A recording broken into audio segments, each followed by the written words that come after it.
radio for the masses. Headline edition, July 8, 1947. The Army Air Forces has announced that a flying disc has been found and is now in the possession of the Army. If the game is rigged, change the game. Game changer. I occasionally think how quickly our differences worldwide would vanish if we were facing an alien threat from outside this world.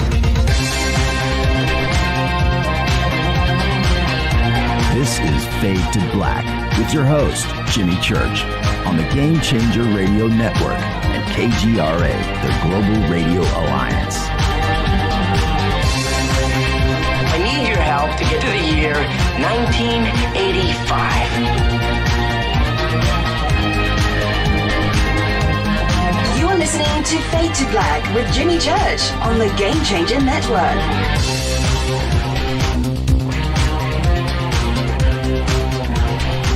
Welcome. All right. Fade to Black.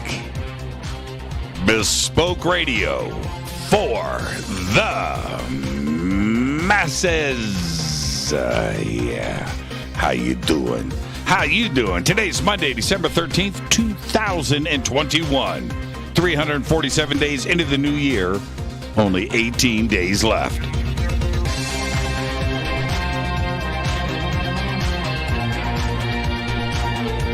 We are live from a bunker somewhere in the middle of nowhere. A total undisclosed location, but it is beautiful in here. You have no idea. Yeah. I would like to welcome everybody listening all around the world, all across the United States. Hither and thither, to and fro, back and forth, up and down, east and west, north and south, far and near. This is Fade to Black for KJCR, the Game Changer, and UnX Networks. I am your host, Jimmy Church. What is cracking, everybody? How you doing? How you doing? All right. Man, I got to tell you, it's about 35 degrees outside, and I'm not exaggerating. And I literally have on right now fuzzy slippers. My feet, my toes are warm. Yeah, man. All right. Let's buckle up, kiddies. Let's get ready. This is a big week here on Fade to Black. We do it every single year. It is our anniversary week. And so we'll celebrate all of that on Thursday night. We've got a huge week coming up on Fade to Black. Starting with tonight, Caroline Cory joins us. Caroline is here. We are going to have a thick, comprehensive conversation about the science of the phenomenon, which means everything. So we're going to do that tonight and tomorrow night right here on Fade to Black, Jason Martell. And we're going to be talking about the knowledge apocalypse and more on that tomorrow night and what is going down. So that's tomorrow night. And then Wednesday night, Rudy Sarzo is with us for the first time. I can't believe we have waited this long to have Rudy on the show. Old friend of mine and truly the greatest rock and roll bass player on planet Earth, and it's a treat. And so you get ready for that. Rudy Sarzo is with us. Of course, you know, it goes without saying, Ozzy Osbourne, Whitesnake, Quiet Riot, Randy Rhoads, Yngwie Malmsteen, Ronnie James Dio, the Guess Who. Currently, he's back in Quiet Riot, which is incredible, and on a world tour.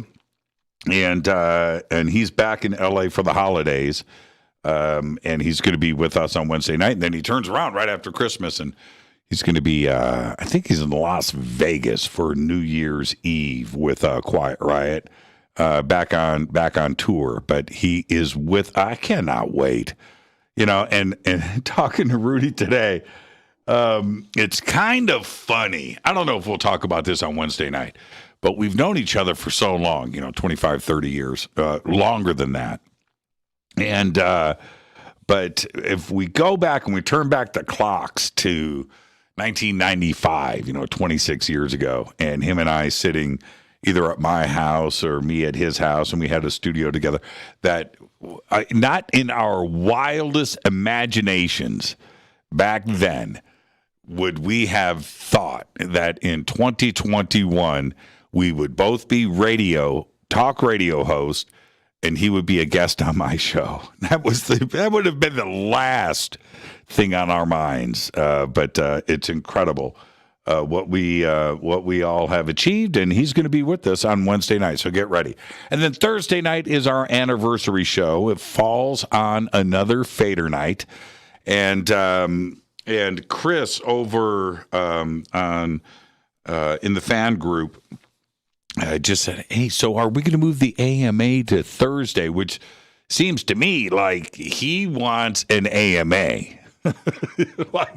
So, it's our anniversary night on Thursday, and we can make it whatever you guys want. And if you guys want to do the AMA, we'll do an AMA. It's not that big of a deal. Let's just do it. All right. It's up to you. It's your night. It's Thursday night. It's Fader night. It's your night. So that's what you want to do. We'll do it. All right. Oh, man. And what a weekend. Had so much fun working here at the house. And Crystal Skulls. I'm looking over at my Crystal Skull family. What is going on over there? It is absolutely incredible. And you need to experience what I'm experiencing. You need your very own Crystal Skull. If it's your first, you're first. If you're adding to the collection, add to the collection. But do it with Caroline Ford. She is the absolute best. And her banner is over at jimmychurchradio.com. You saw the unboxing video that I did. You want to experience that. It is so cool. Just want the box and just open that and go for it. EinsteinTheCrystalSkull.com. Use the promo code Jimmy. You're going to get 10% off of your order right now in time for the holidays, man. All right. Carolyn Ford, EinsteinTheCrystalSkull.com. Follow me on Twitter at JChurchRadio. Can you tell? I've got some guitars missing from behind me. Oh, they're actually, I guess they're off camera. I've got some stuff getting worked on, and I got some surprises coming, and I cannot wait. And I guess I've got some parts over there. I'll wait till Thursday night. You've got to see what's about to go down. I've got to deliver these over to Pat Wilkins, the parts, pickups, and things. But looking at the holes, it's good stuff, man. It's good stuff. I think one of them is going to get me in trouble. All right, let's get to the breaking news. It was announced today, it happened on Saturday. Anne Rice, author of the best-selling Vampire Chronicles book series, of course, everybody knows, Interview with the Vampire. She died on Saturday, and her son announced everything on social media. She passed away due to complications resulting from a stroke. She was 80 years old. Incredible. Also announced today, Elon Musk, the richest person in the world and CEO of both SpaceX and Tesla, has been named the 2021 Person of the Year by Time Magazine. There you go. We'll be talking about Elon tomorrow night with Jason Martell. An artificial intelligence tool. Now, listen to this. An artificial intelligence tool trained on info taken from Wikipedia and Reddit has reportedly weighed in on the ethics of machine learning, arguing that the ultimate defense against AI and the AI arms race was to not have AI at all. It's called the Megatron Transformer, an AI machine learning model developed by U.S. chipmaker NVIDIA and their applied deep learning research team. participated in a recent debate at the University of Oxford about the ethical concerns posed by artificial intelligence technologies. Megatron Transformer said that AI would, and I quote, never be ethical, end quote. During the debate at Oxford Union, Megatron Transformer noted that AI was, quote, not smart enough to make itself ethical, end quote, or moral, end quote, and expressed that its belief that the only way to avoid an AI arms race is to have no AI at all. This will be the ultimate defense against AI, end quote. That coming from AI. Incredible. Well, NASA is tracking two explorers right now on a 2,268-mile journey across Antarctica. All of this to learn more about humanity's ability to survive on Mars. British explorers Justin Paxshaw and Jamie Facer-Childs are on the 32nd day of an 80-day trek across the southernmost continent as part of the Chasing the Light mission, a grueling expedition that could give space agencies a better understanding of the psychological and physical impact of other worlds on the human body and mind. Of course, sub-zero freezing temperatures right now during the trek, but also over 200 mile per hour winds, and they could be over 200 miles per hour. The window meters stop at 200 miles an hour. It's absolutely nuts. Let's get the show cracking. Happy birthday to today. Happy birthday to Dick Van Dyke. Dick Van Dyke today is 96 years old. That's incredible. Oh, Rob. Steve Buscemi today is 64. And I started thinking about this. Where do we go with Steve Buscemi? You know, what's his best? Is it The Big Lebowski? Right? Is it Reservoir Dogs? Right?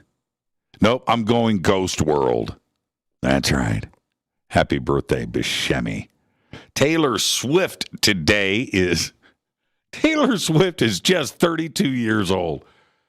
Man, it seems like she's been around for about 20 years. Ted Nugent today, get this, 73 years old. Morris Day from Morris Day and the Time today is 64. Bassist Dana Strum today is 63. And talking about Randy Rhoads, it was Dana Strum that got Randy into Ozzy. Yeah, he did a lot of matchmaking with bands back in the day. Tom DeLonge today is 46. And Dex, the UFO Gandalf, today is 29 years old. That's a time travel thing from Australia. Yeah, happy birthday, Dex. Do you guys remember when Dex proposed marriage on this show live and she said yes? Do you remember that? Fade to Black history going down. Happy birthday, Dex. Our dead guy's birthday today is Christopher Plummer, 1921 to 2021.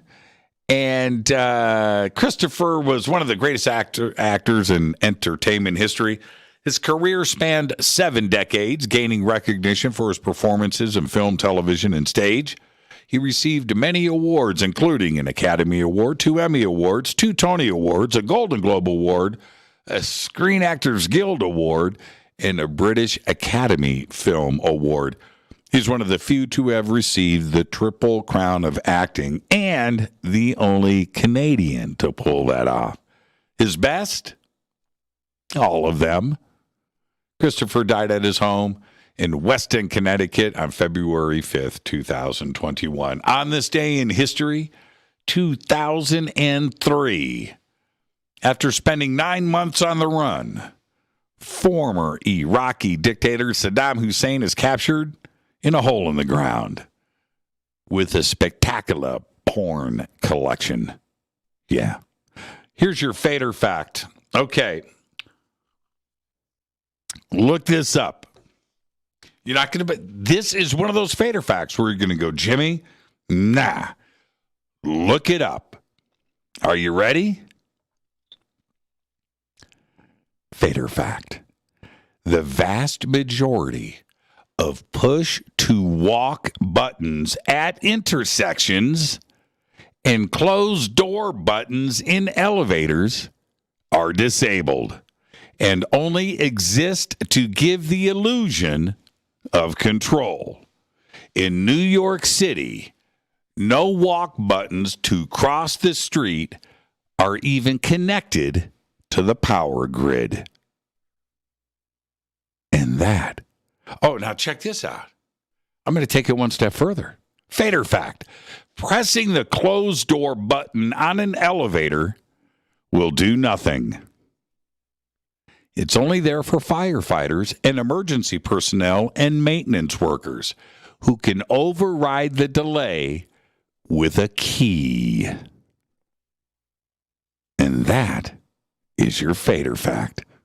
Yeah. So next time you get on an elevator, hit that closed door button. See what happens. See what happens. Time it. Hit it. Oh, the doors are closing. It's because I've been hitting the button, right? Okay. Go to the next floor.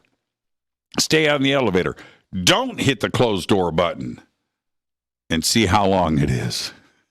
It's the same. That is your fader fact. Tonight we have a very special guest right here, Caroline Cory, joining us for a comprehensive conversation about the science of the phenomenon. All of her films, unbelievable, Superhuman, Among Us, right? Great films. The science behind the phenomenon. So we're going to be talking about all of that tonight. All right? All right. Tomorrow night, Jason Martell is back. We're going to be talking about the knowledge apocalypse.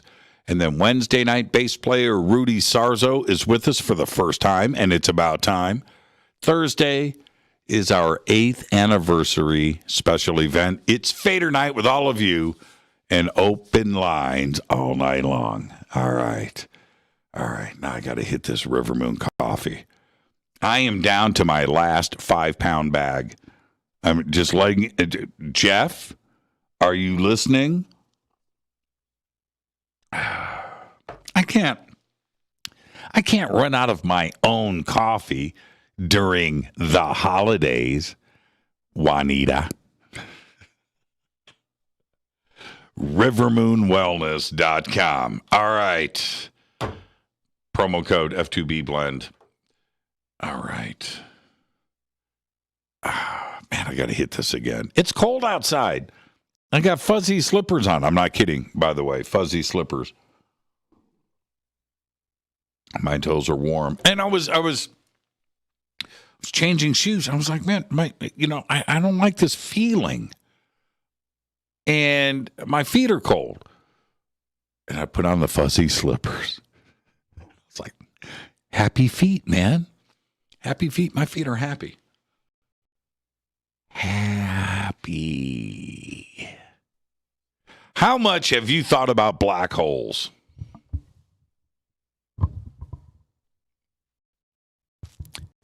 Just the mention of black holes stirs up all kinds of images and thoughts. But how much have you got invested in them? Me? Well, a lot. Too much, actually. Think about them way too much. The black hole is one of the most talked about subjects in all of science. And for most of us, it's a pretty modern concept. But the idea of a body so massive that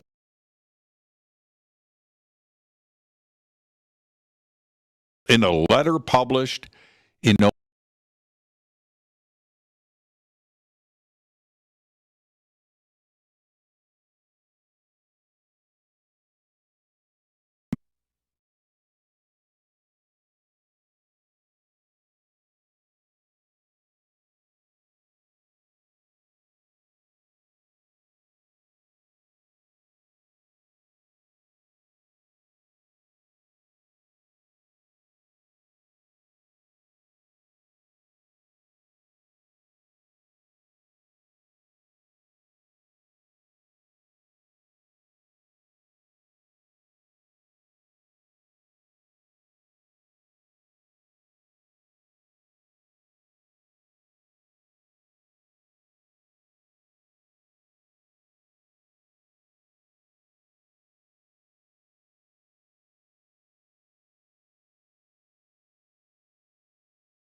of every galaxy, including our very own Milky Way.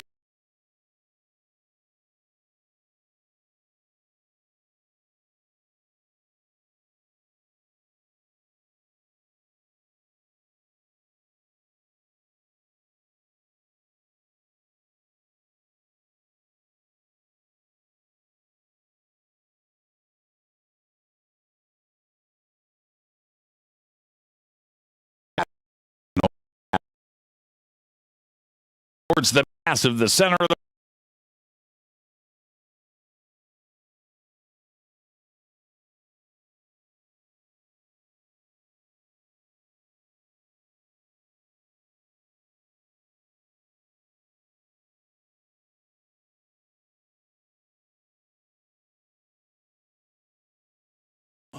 I can't get my head around the idea of all of that matter, that stuff, just stays in there, right? That doesn't make any sense because that would mean a black sphere, right?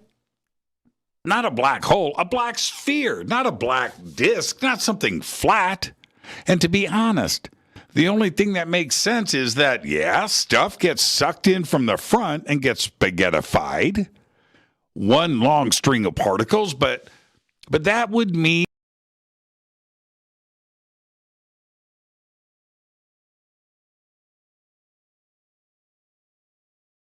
seen at the heart.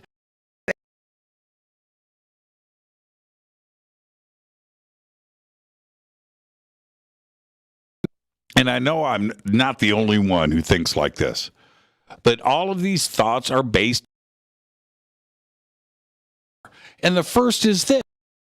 If a spiral is slowly getting eaten up by the black hole at its center, like our Milky Way, the only way that this is going to end is, well, that everything is going to get swallowed, followed by a big burp. You know, and then that big black hole has nothing to do but suck down another entire galaxy that might just be swimming by.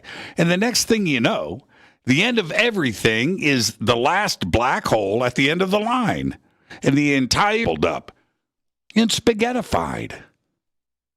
Now, all of this seems too simple. It's too easy to understand. But if we are to comprehend what everybody is arguing about right now, this is what they are telling us. And there's nothing that can stop it. So if this is really what's going on, why can't we see evidence of it? Right? I'm talking about millions of images from all over the universe.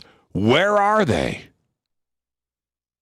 Shouldn't we see evidence that every galaxy is shrinking? Right? Getting smaller and not maintaining its current size. If there are 1 trillion galaxies in our universe with a black hole at the center of each one, shouldn't we be losing stars right now at the count of about 1 trillion per day? I mean, now, I'm just throwing.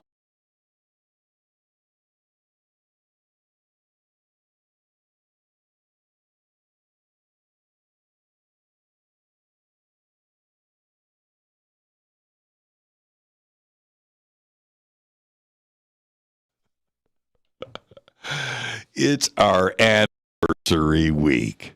It's going to be a great week here on the show. I'm in a great mood. Tonight, we have a very special guest right here with us, Caroline Cory. We're going to be talking about science tonight. A very comprehensive conversation about the science of everything, the phenomenon. Tomorrow night, Jason Martell is back with us. Love it when Jason is on. We're going to be talking about the knowledge apocalypse. And then Wednesday night, bassist Rudy Sarzo is with us for the first time. So looking forward to this conversation. And then Thursday night is our 8th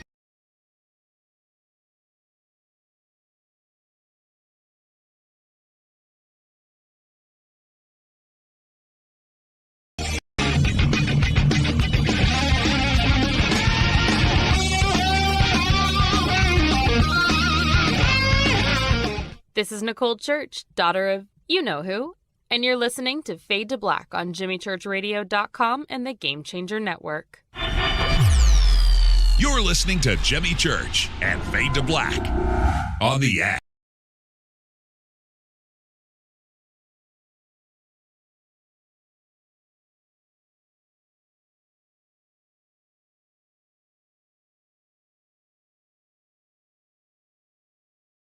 Fade to Black will now pause for alien identification.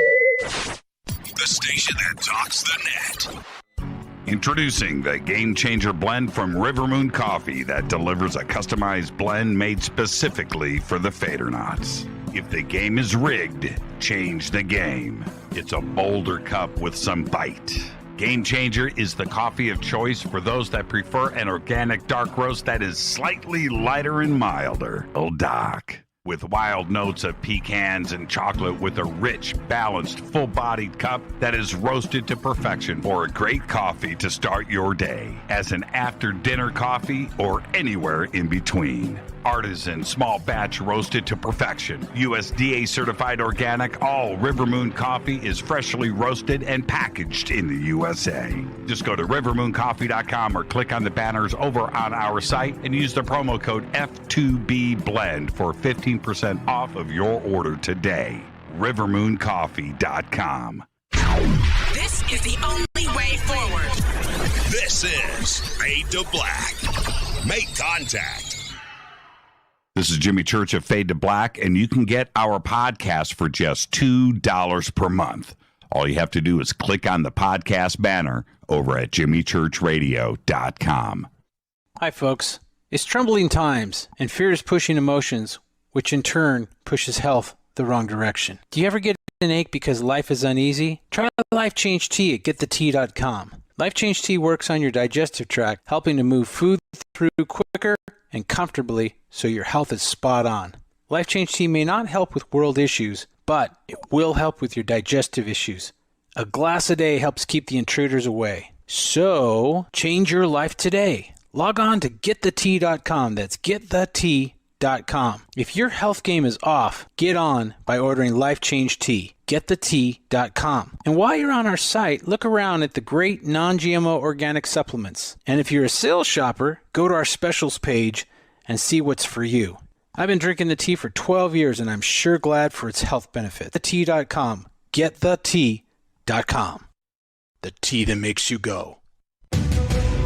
The new KUNXDB, the UNX Network, bringing you the best in paranormal programming in premium high-definition streaming audio and video. Log on to the network at unxnetwork.com and check out the growing lineup of programs, including Jimmy Church, Whitley Strieber, Micah Hanks, and many more. Sign up for the free UNX newsletter, follow the UNX blog, or pick up the latest edition of the UNX magazine. Be sure to follow us on Facebook and Twitter. So check us out at unxnetwork.com. Tap the show page and the calendar so you never miss your favorite live shows and podcasts. We are your portal for all things paranormal. The X, explaining the unexplained. 9 out of 10 geneticists agree. Fade to Black is not your father's radio show on the Game Changer Radio Network. Hi, this is Rob Reiner from Anvil, and you're listening to JimmyChurchRadio.com. What's up? I'm Chris. What up? This is Kyle Massey, and you're listening to Jimmy Church Radio.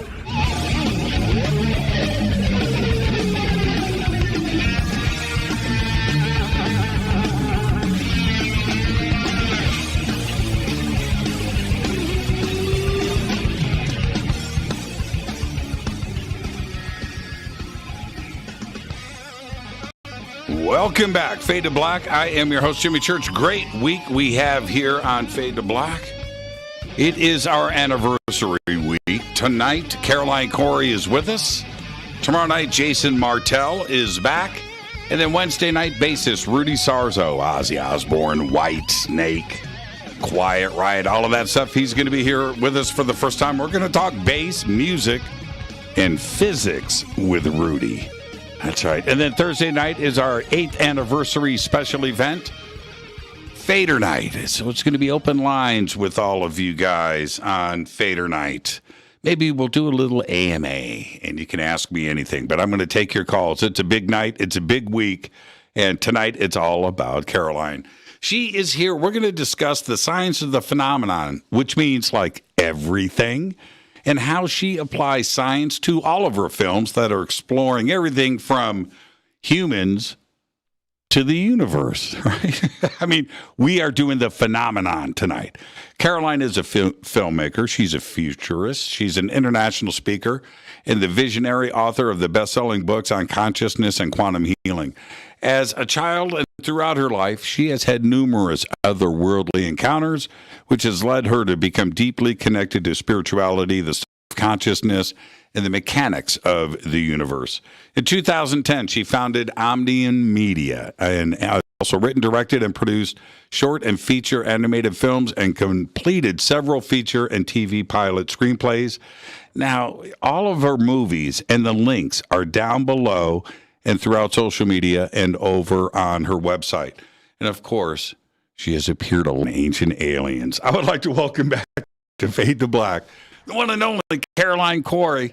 And it seems like just yesterday I saw you, Caroline. How you doing? You ready for the holidays? I am, and I'm not. The holidays are so weird for me. I don't know about you, Jimmy, but it's like, here we are again. Yeah, I know. That routine that we have to kind of follow.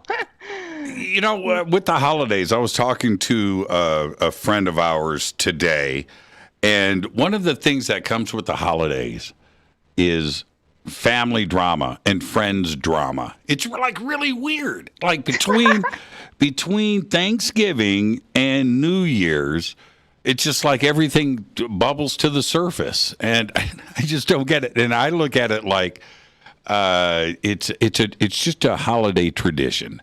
Let's just get through it together. Do you put up decorations and stuff? No. No decorations. I don't know. I don't buy into these human routine things, you know? I love the holidays in terms of celebration, like in terms of, to me, it's an excuse to get together with people you love. Right. And party and have fun and just feel joyful. Right. So it's just an opportunity. But the mechanics of like, okay, we have to do the tree and we have to, I don't know. It's just, I don't know. It's just, it feels too fabricated. I'm going to send you a Santa hat, and I'm going to make you wear it for the next 2 weeks. Oh my God. Okay. I mean, I don't mind people doing it. It's just me. You ask me, you know. Look, I don't have a Christmas tree up. And I feel really weird about it, but I don't have a Christmas tree up. And I'm thinking that I'm looking at my neighbors' houses, you know, the lights, the pageantry, they've got it all going on. And I'm now appearing to be the bah humbug dude at the end of the street. And I don't know if I want that. I don't know if I want that. So I don't know. I'm going to do something, but you've been very, very busy. And looking back, and certainly all of our conversations over the years, you have something going on. Is there a time, a day, when you're not working? I don't think so. You know why? Because my work and my life are the same thing, meaning I don't look at my work as something that I do Monday through Friday, and then on Saturday, Sunday, I get to do the fun stuff. Right. I think I'm at a point in my life where I've worked so hard, you know, to get to this point, but I am at a point where I do what I love. And so what happens is I find myself sometimes working on a Sunday, taking a break in the middle of the week, partying on a Wednesday. Mm-hmm. You know what I mean? Mm-hmm. So it's almost like it's so integrated that I go like how I feel. Of course, there's always obligations, you know, and deadlines here and there. But in general, So because of that, it's very freeing. It's like I don't have a schedule like most people. And even though, but it looks like from the outside, it looks like, oh, she's working on a Sunday or she's working all the time, So, but it doesn't feel that way. It really doesn't. Is it because it's just defined as you found your bliss? Yeah, I feel like also, like I said, I got to a point where what I do is who I am, meaning the work, the films that I produce are an extension of what I believe in, of my energy, of what I want to share with the world on a heart level.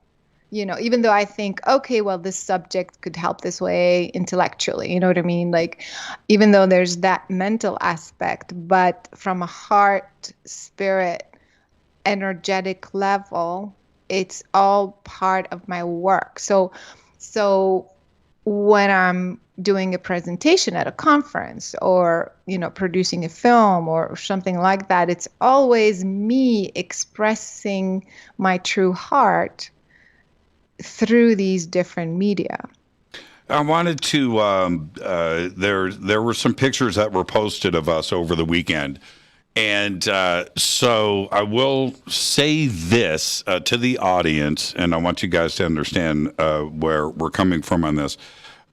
Caroline was part of this new television series that I can't even say the name of it, but it's my new series, which is great, but we can't tell you where.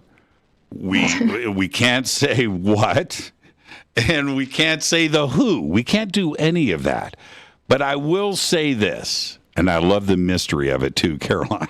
Let's let everybody wonder. But I will say this.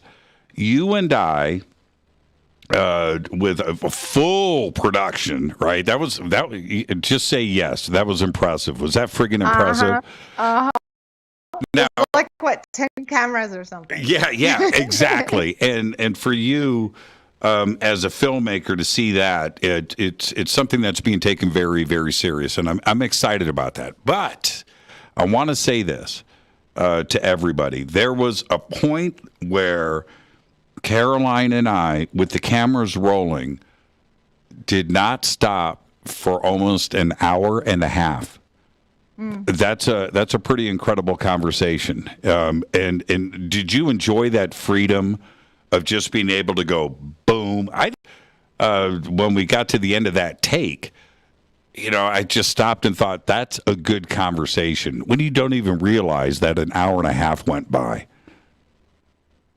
Yeah, exactly. I loved it, by the way. I mean, it was so awesome. And that's what I mean, like what you asked me earlier, because it feels so not rehearsed. It feels like you are just speaking as you are feeling. Therefore, you're speaking your truth. Therefore, it just comes out. And when it flows like that, it's just such a beautiful exchange. It just kind of, it's back and forth. It's your authentic self kind of you're not fighting speaking. it. Yeah, you're not fighting it. You're not like thinking how should I answer this, or where do I go, and what, like remembering other people's stuff and other quotes and other, it's you. And that's why I think it was so cool. Now, do you think your approach, and this is where I'm going to get inside of you a little bit, do you think your approach is anti-Hollywood, number one? And do you carry with yourself the mentality of a Hollywood filmmaker and a director, something that's I abhor, right? And so many others do. How do you look at yourself? Yeah, as a filmmaker, the one thing that I don't agree with in terms of Hollywood is the sensationalization. Everything is sensationalized. And that is really disturbing for me, because we are talking about subjects that are real, that affect many, many people on a deep level, emotional level, psychological level, spiritual level.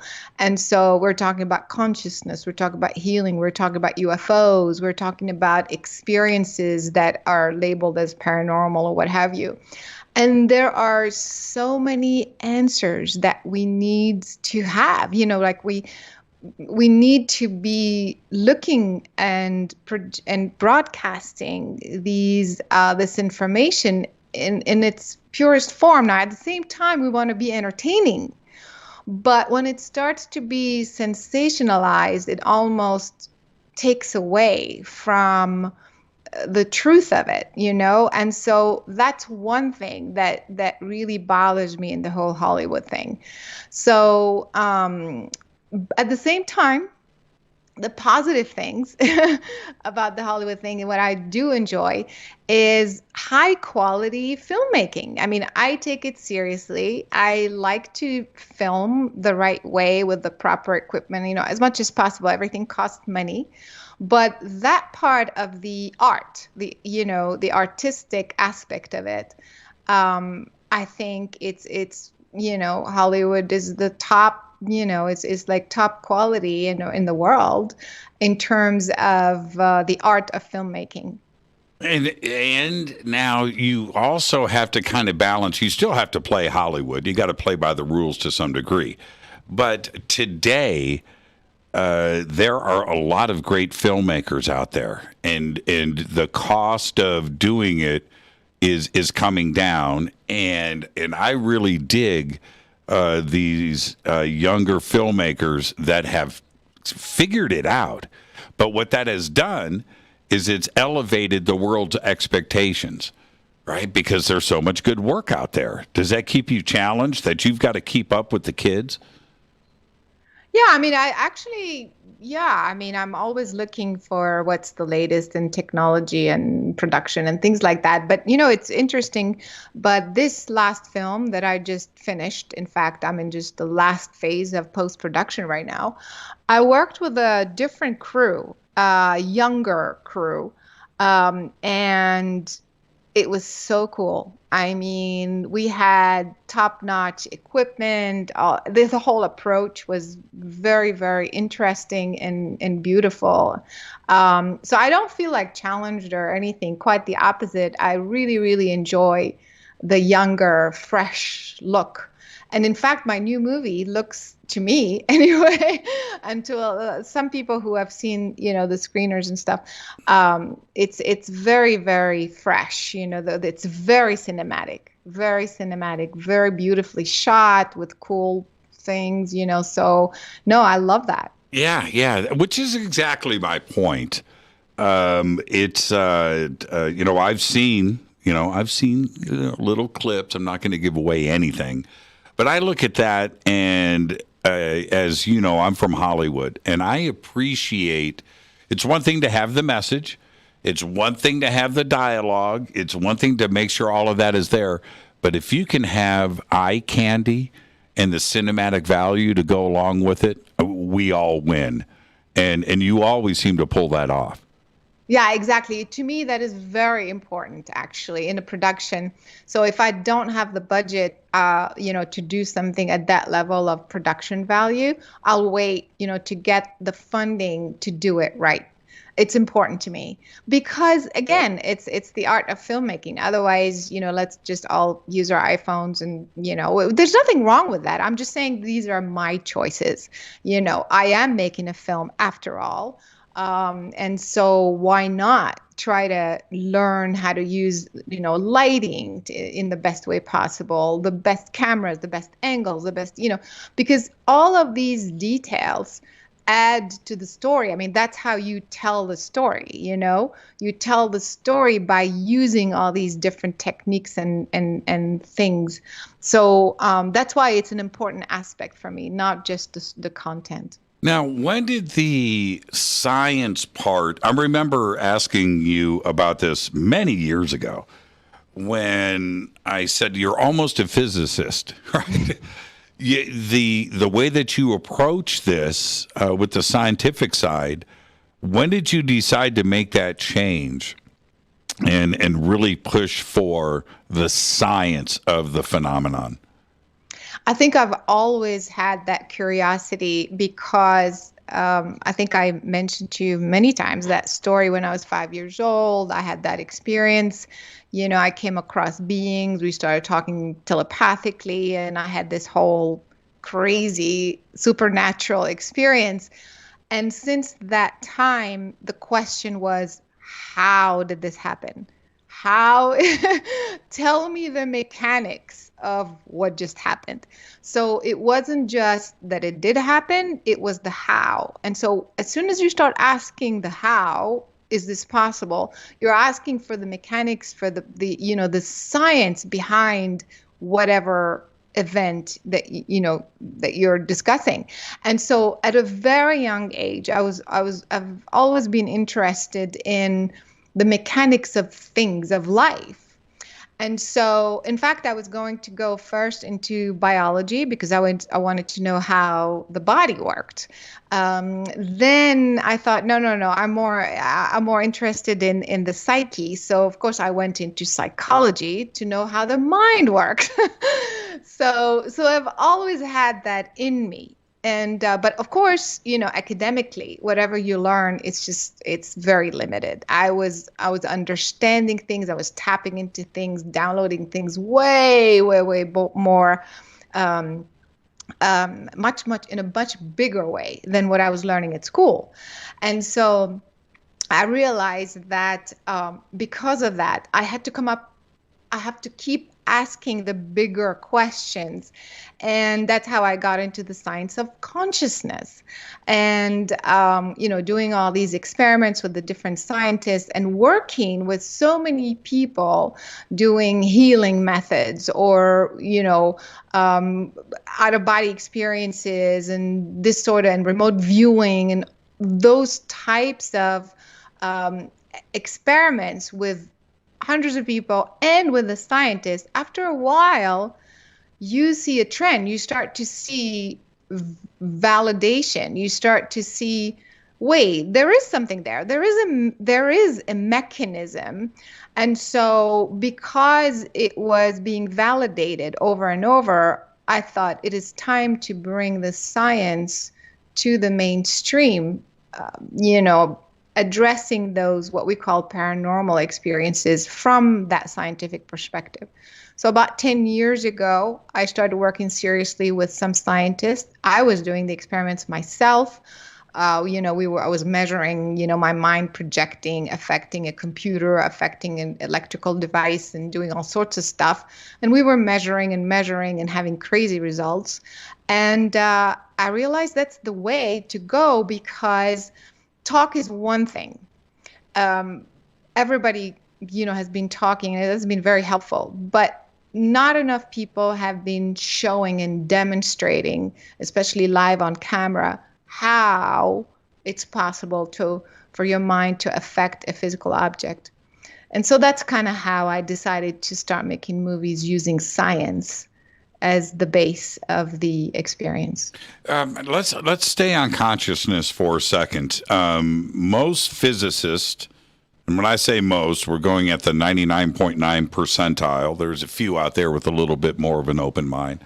But most physicists will say that they're not interested in the science of consciousness because it can't be measured. And that is the difficult part of this. So for you, how do you define consciousness before you go and approach the scientific method and try to apply it? You have to define consciousness first. How do you define it? To me, consciousness is the fundamental substance of all of existence, meaning it's at the base of everything. It is the base of the physical world, the energetic world, the spiritual world. It is basically the fundamental fabric of all of life. And so if it is the fundamental aspect of all that is, then it is part of all that is. Therefore, everything that we see, everything that we are, is interconnected because at the base, we all share that same substance. So then to measure it, and if consciousness is affecting the material world, and we can do that, what is doing the affecting? Is it electromagnetic? Is it something else that we don't understand? And is that what you are attempting to measure? One aspect of consciousness is the individual. Actually, Tom Campbell puts it in a very interesting way. He says we are individual units of consciousness within a larger universal consciousness. So it's like you are a unit of consciousness, I'm a unit of consciousness, but we're all part of a larger consciousness field, if you will. And so in that sense, we're all interconnected, you and me, but also you and me to that bigger story, that bigger field. And so if I want to affect you or affect another object in physical form, then it is my individual unit of consciousness that is directing my intention of what it is that I want to do onto that physical object. So it is a form of energy that you can direct to create an outcome. And that is how your consciousness affects the physical world. So what we call intention is actually a force. It's actually your mind, your consciousness is being concentrating on what it is that you want to create as an outcome. That's what we call intention. And so when you choose to, and we'll discuss this more in depth after the break, when you choose to pull this into a laboratory setting, who is setting up the idea for the experiment for something to be measured? Is this your process or is this a scientist? It's a little bit of both. Sometimes the scientists have their ideas. So, for example, in the beginning, I worked with Glenn Ryan, for example. He was already working with DNA. And so he wanted to increase the electrical conductivity of DNA by simply focusing the intention on the DNA sample and then take measurements over and over. But for example, when I came in, I did it the way he wanted me to.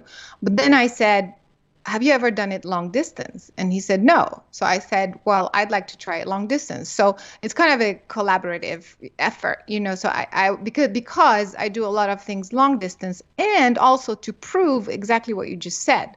Is it electromagnetic? Is it when I'm sitting in front of a DNA sample that's like, a couple of feet away from me, is it the electromagnetic in my energy field that is affecting the substance itself, that's moving those particles, those molecules in such a way that then we have an observable, measurable effect? Sure. That is then the outcome, the conclusion is that it's electromagnetic. But if you put it in a Faraday cage and then you're in a different room or a different state or a different country. A different country, which is what we just did, in the movie Superhuman, as you all know, and you have a measurable effect, well, then you can't blame it on the electromagnetic field. There's no way.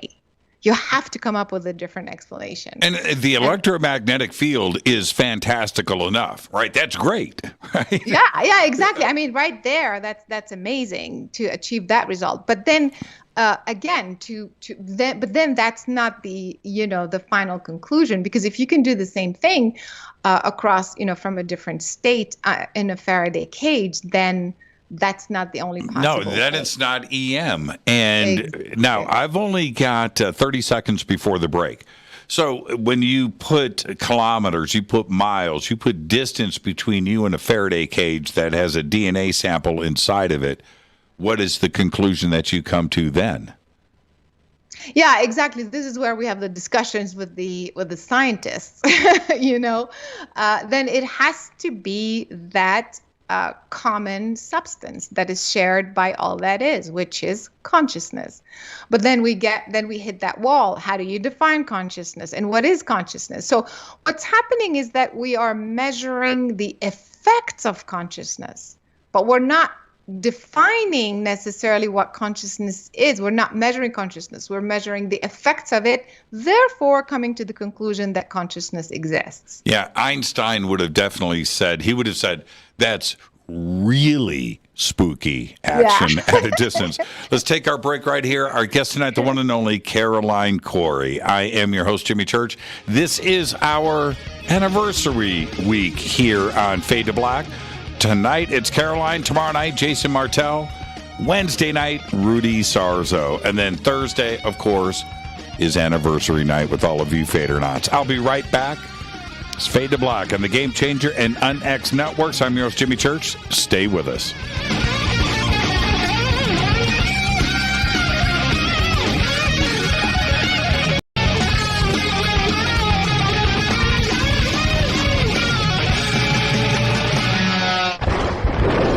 This is Fade to Black with Jimmy Church on the Game Changer Radio Network.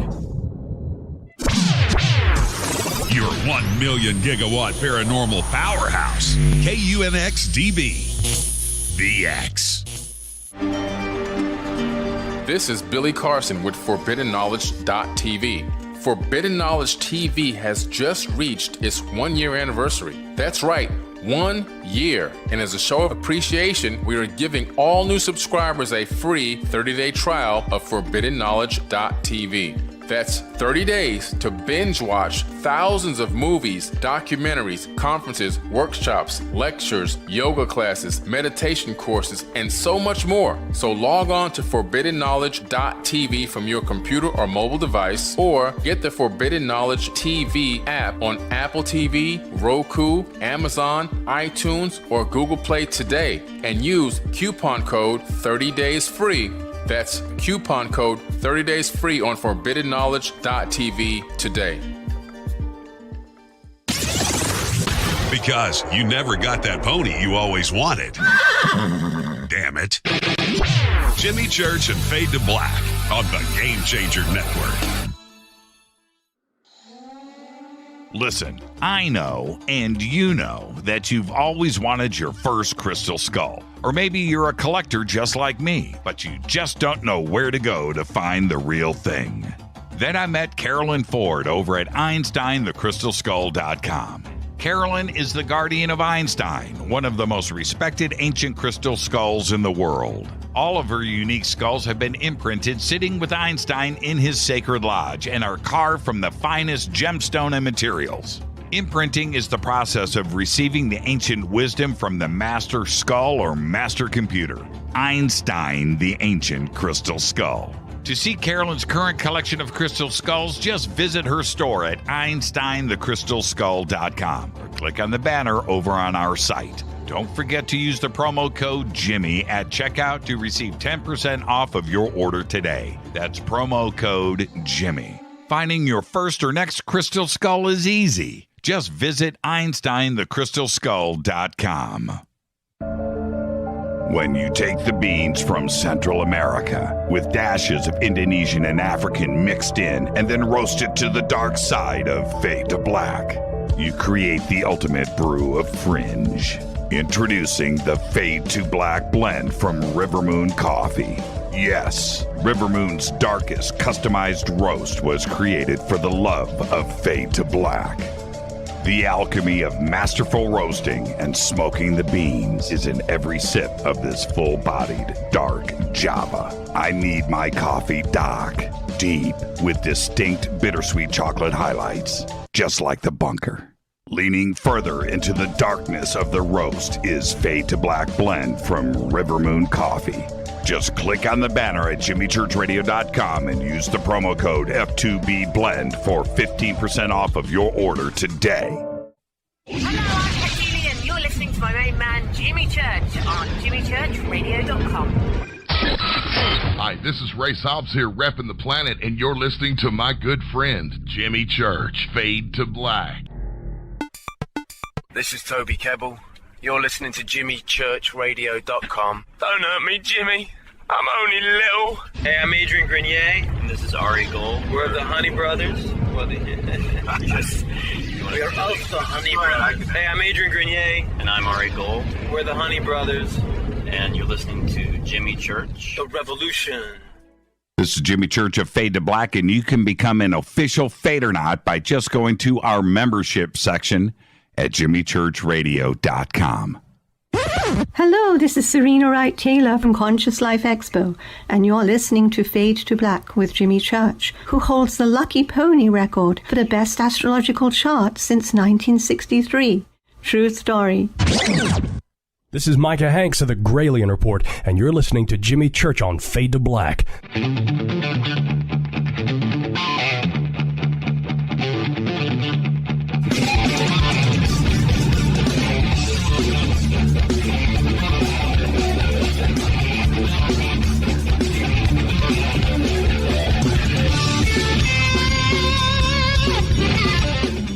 Welcome back, Fade to Black. I am your host, Jimmy Church. I put on the gear for Caroline just for one segment.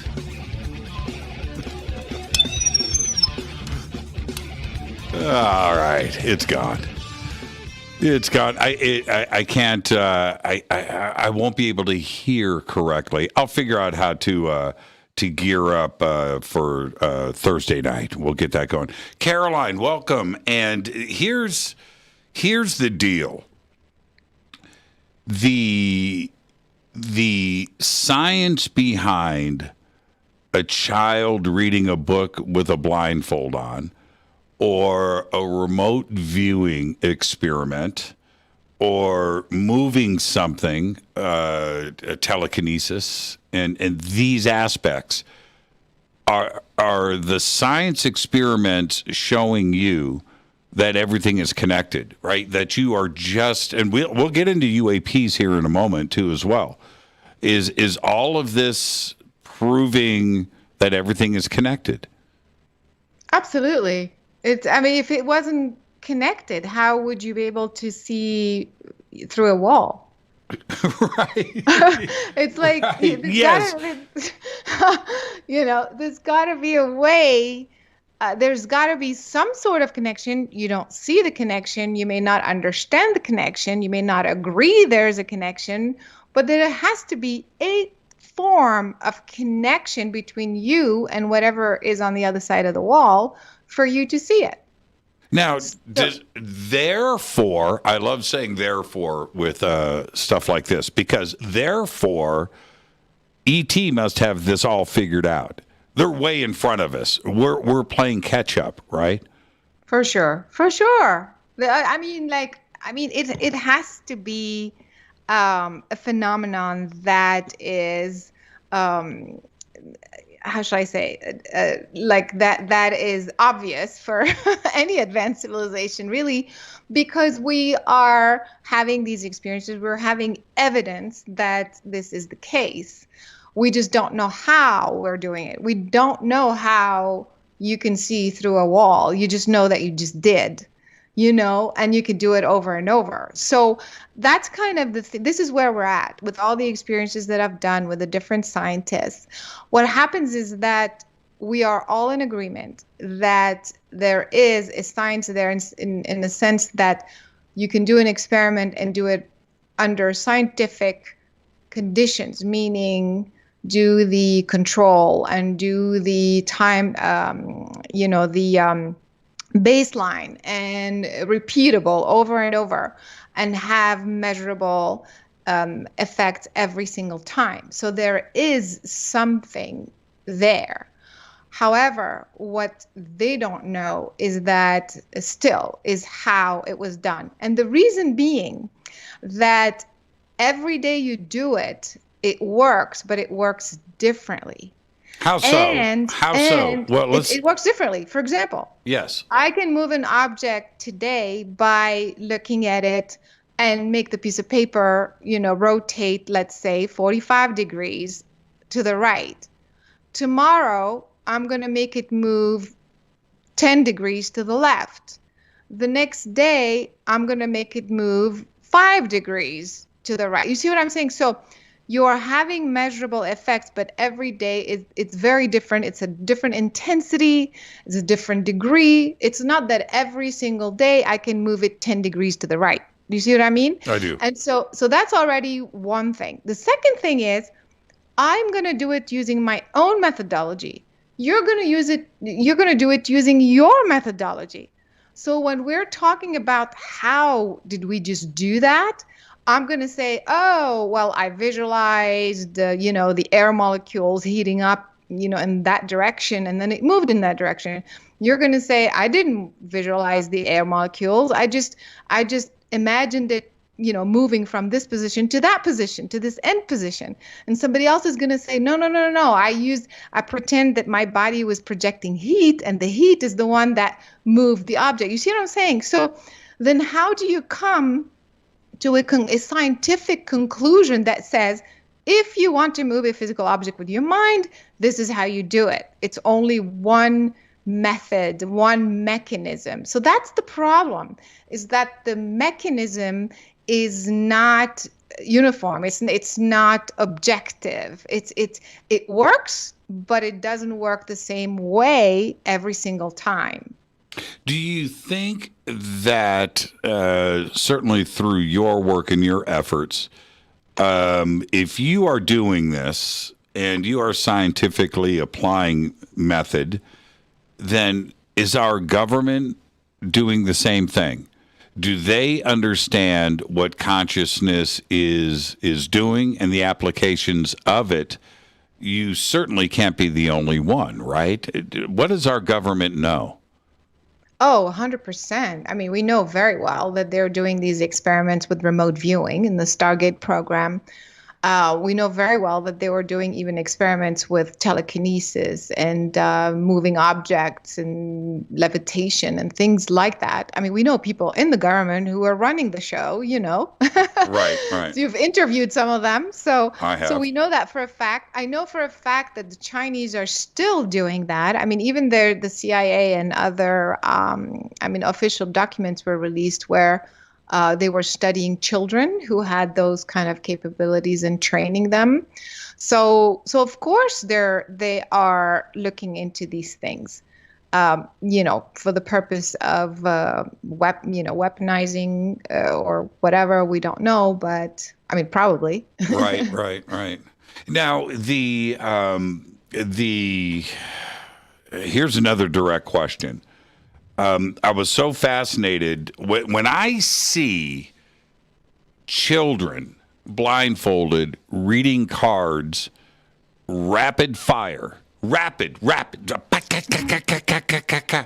and pulling that off. That is not memory. That isn't somebody that was exposed to a deck of cards in advance and has now memorized, every single card. It's not any of that.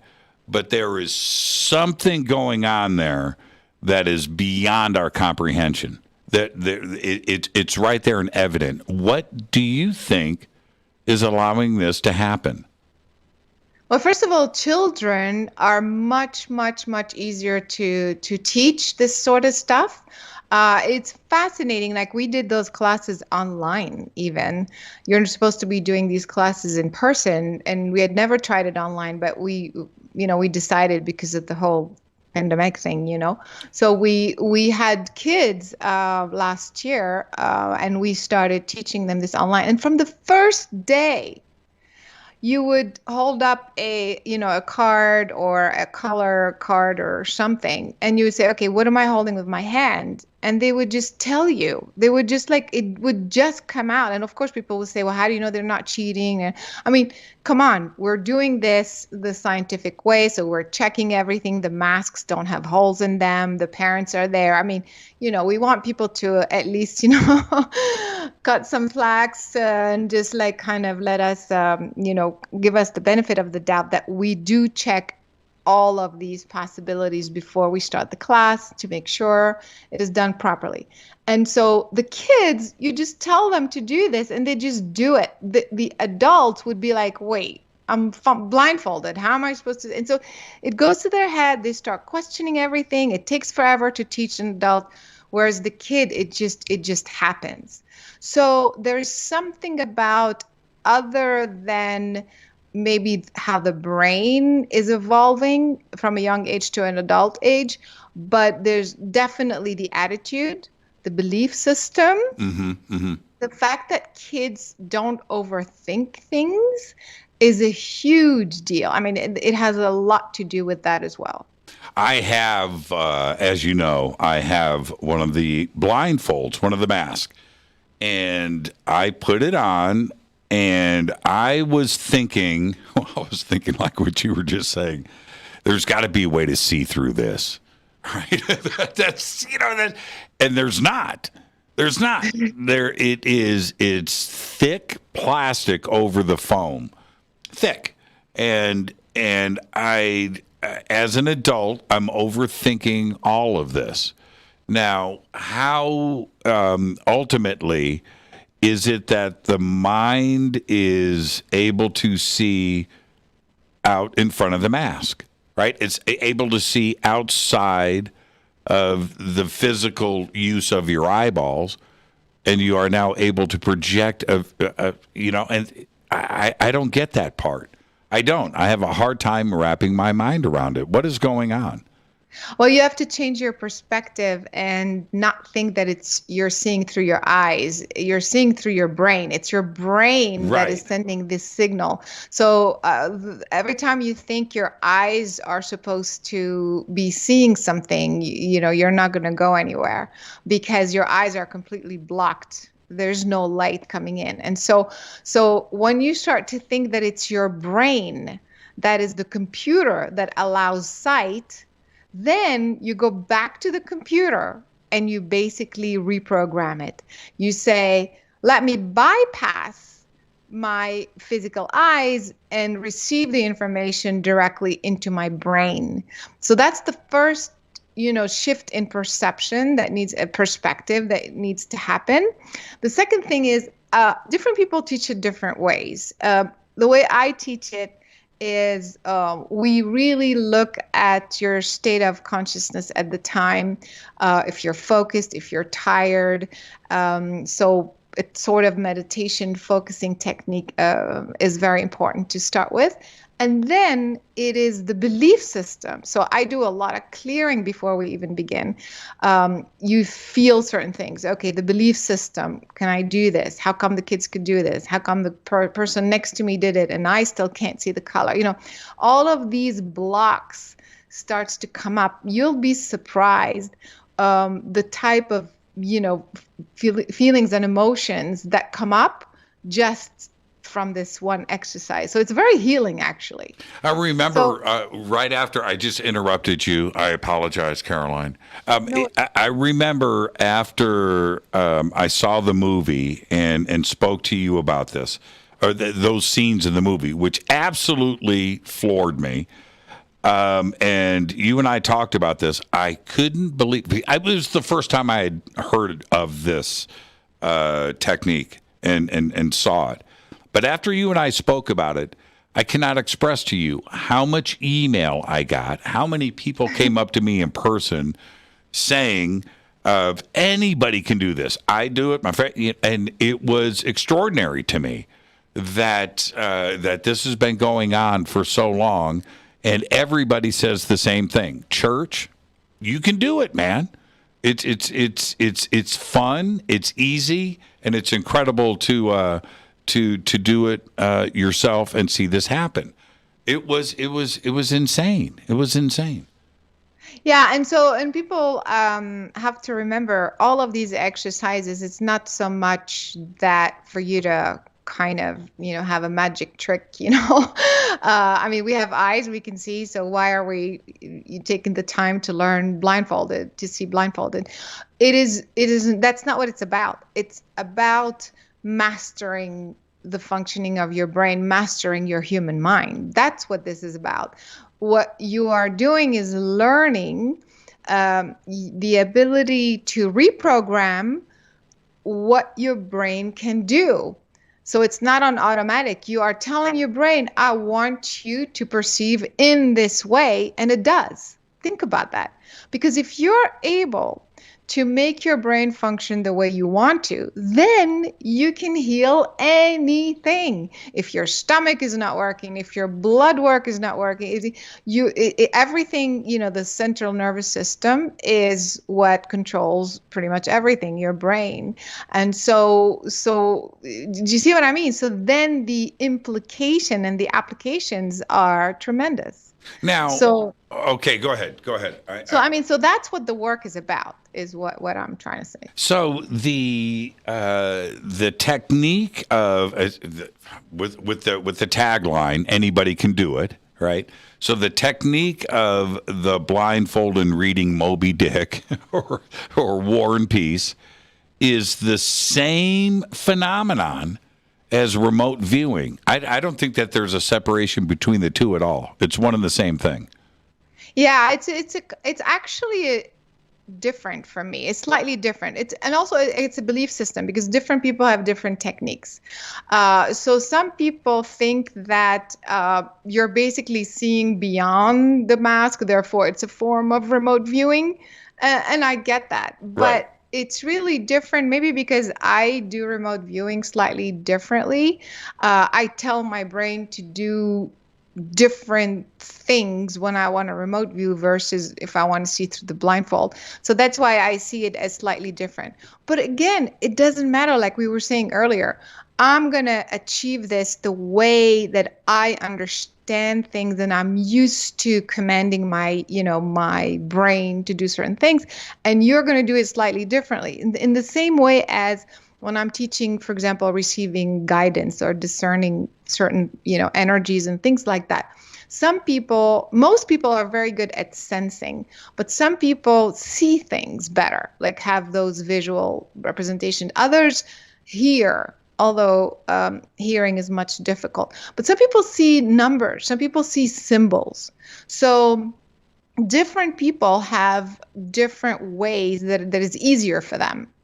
So the idea is to have the basic methodology in place, for sure, because you have to have a protocol, but then find your, unique approach to it. That's the most comfortable, that's the most familiar for you to achieve the result that you're looking for.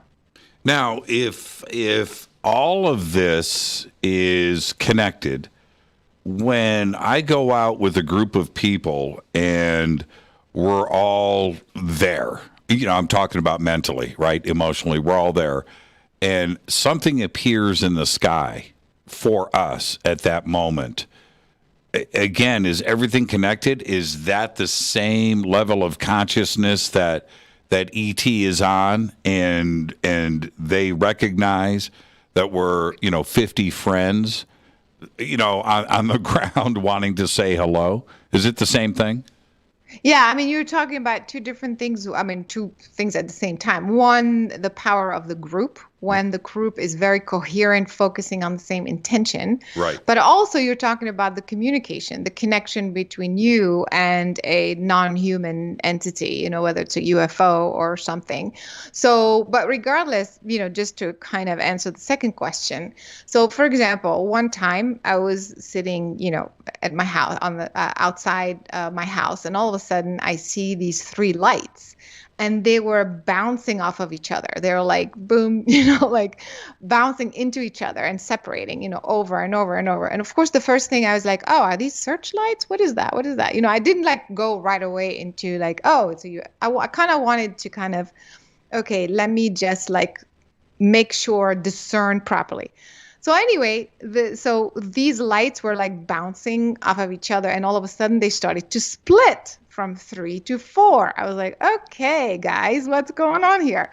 So then, of course, I merged with them. I did my own technique of some sort of remote viewing, and I connected with that energy. And I said, well, if there's intelligence there, which I could see there was, but I said, if you are what I think you are and what I see that you are, then follow me. And so I started to walk in one direction, half a mile outside my house, and the light was literally right above me, following me in that direction. Then I changed direction. I went in the opposite direction. And I said, okay, well, come on over this way. And so it kept following me wherever I went, and we kept having that conversation. So how do you explain that? And what's so funny, Jimmy, is right at that time, after that light has been following me for like a good 20 minutes, right, wherever I went, here comes a neighbor. So there's this neighbor like walking her dog. And then I said, "Hi, do you see that? Do you see those lights right above us?" And she said, "Oh yeah. Oh, that's nothing. That's probably some searchlights or something like that." And she just goes off, like totally dismissing the event, like nothing has happened. This is just to show you how I just spent 20 minutes having a conversation, making connection with these non-human, invisible entities, and having that experience. And the person right next to me totally ignores it, like it wasn't even there, So your mind, your consciousness is connected, whether to the visible and to non-visible, non-physical, non-tangible world. So your neighbor is Neil deGrasse Tyson's sister. Yeah. I mean, literally, it was right above. And then the lights were like bouncing and bouncing, like totally crazy behavior. Like it wasn't even. Now, I'm going to share this with you. Last month, I was out with a group of, there's about 25 of us, and we're in Nevada. And we got together for some sky watching. We didn't see anything. Okay, we did meditated and all of that. Didn't see anything, but something cool happened that I have never seen before. So as we are all looking to the sky and putting out that intention, you know what we did see? I'm serious too. Probably cooler than a UFO. We saw a giant, flaming, close to the ground, orange with smoke meteor. Meteor, yeah. Yeah, flew through this low too. I mean, and it was big. I've never seen it, and on cue. Right now it's like the UFO thing that would have been great, but I have never seen that. Not a shooting star, right? Yeah. A flaming red and orange meteor with smoke, just. Yeah, it was incredible. I'm so glad. Did we see a giant mothership? No, I think we saw something much cooler. But it was on cue, Caroline, on cue. Yeah, exactly. I mean, it's not always a UFO, I mean, that's the idea, is that because consciousness is the fundamental aspect of everything. So you are entangled with everything and everyone, whether you like it or not, whether you see it or not, whether you measure it or not. That is the fundamental life force of everything. And so the idea is when you focus your intention on something is when you make that thing happen. And so, but what happens is people focus on it in the wrong way. What do I mean by wrong? There's no right or wrong, but it's the conscious aspect of you is saying, I want to manifest a house or a job or money or a girlfriend or whatever. So your conscious mind is saying, that's what I want. That's what I want. But then your subconscious mind is saying, it's not going to happen, or it's too hard, or I'm a failure, or this or that. So you are sending two contradictory signals to the unified field. So it's like, I want, but I don't want. I want, but I'm afraid. So that's the reason why things don't happen the way we think they should happen. So that's the idea. The idea is not to try to change the universe or tell the universe why, give me a sign or tell me what to do or whatever.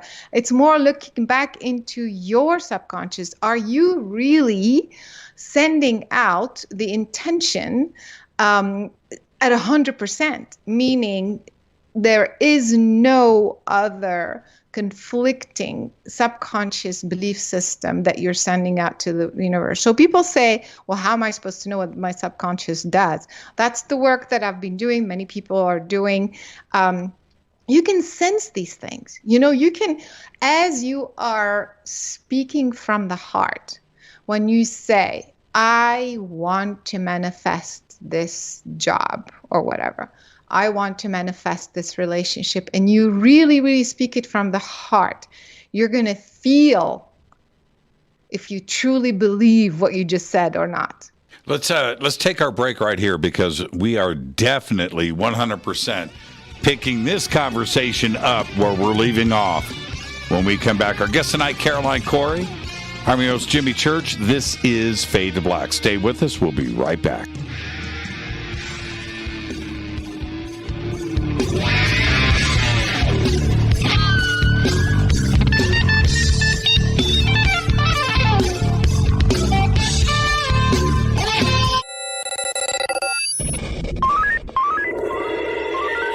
Way out here, we listen to Jimmy Church. You're listening to Fade to Black. You're listening to Jimmy Church and Fade to Black on the X. ¿Qué tal, mis amigos? Yo soy Mario Carson, el tiburón, y los invito para que escuchen a mi buen amigo Jimmy Church Radio. ¡Claro que sí!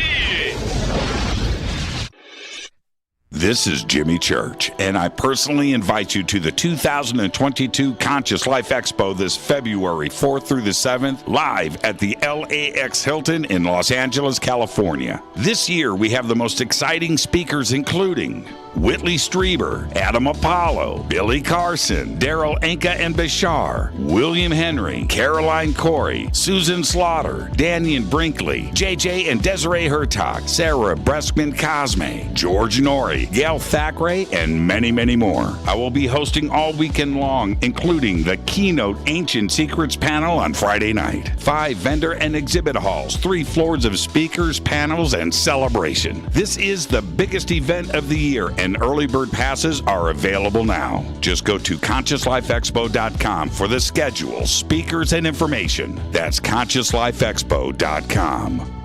Do you want to be an official Fadernaut? Of course you do. This is Jimmy Church of Fade to Black. Just go to our membership section at JimmyChurchRadio.com. Fadernauts. When you think about the future of our country and where we're headed, do you wonder about the food supply? I do. Disruptions in the food supply chain could be disastrous, and they usually occur with little warning. That's why the smartest thing you can do today is to stockpile emergency food, water, and other essentials. I personally recommend My Patriot Supply. They're the nation's largest emergency preparedness company, serving millions of customers for more than a decade. In fact, they're the only source my family trusts for our preparedness plan. You should too.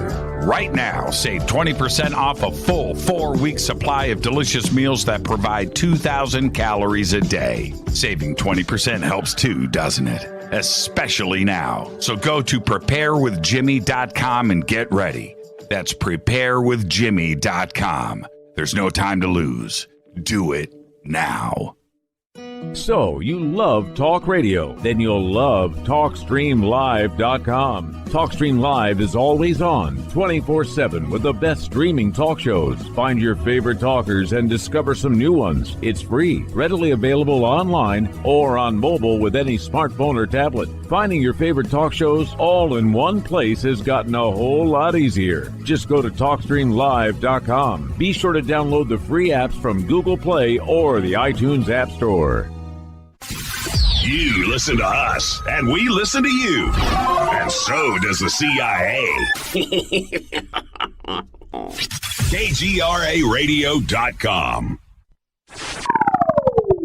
You are listening to Fade to Black with Jimmy Church on the Game Changer Network. Oi, oi, I'm Reese Evans. You're listening to Jimmy Church. This is Revolution. The revolution will not be televised. The revolution is on radio. Ciao.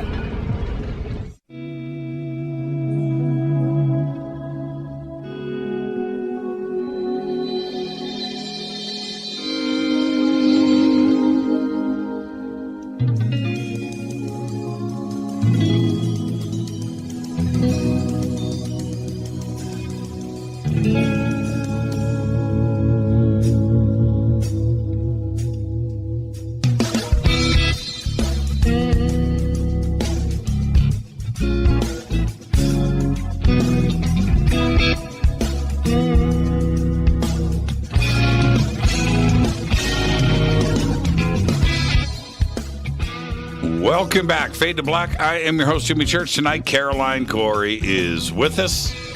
Tomorrow night, Jason Martell talking about the knowledge apocalypse. Wednesday night, Rudy Sarzo here for the first time, and it is about time. Thursday night is our 8th anniversary special event. Happens to fall on a fader night, and yeah, I get it. Where did the AMA go? So maybe we'll roll that into this Thursday night as well. But tonight, our guest is Caroline Cory. And Caroline, what a great weekend that we spent together. It was absolutely amazing. And one of the things I felt, so Caroline and I went out to dinner, and we closed a restaurant. That was pretty cool. To close a restaurant and to be the last people out. But can I say one thing about the dinner?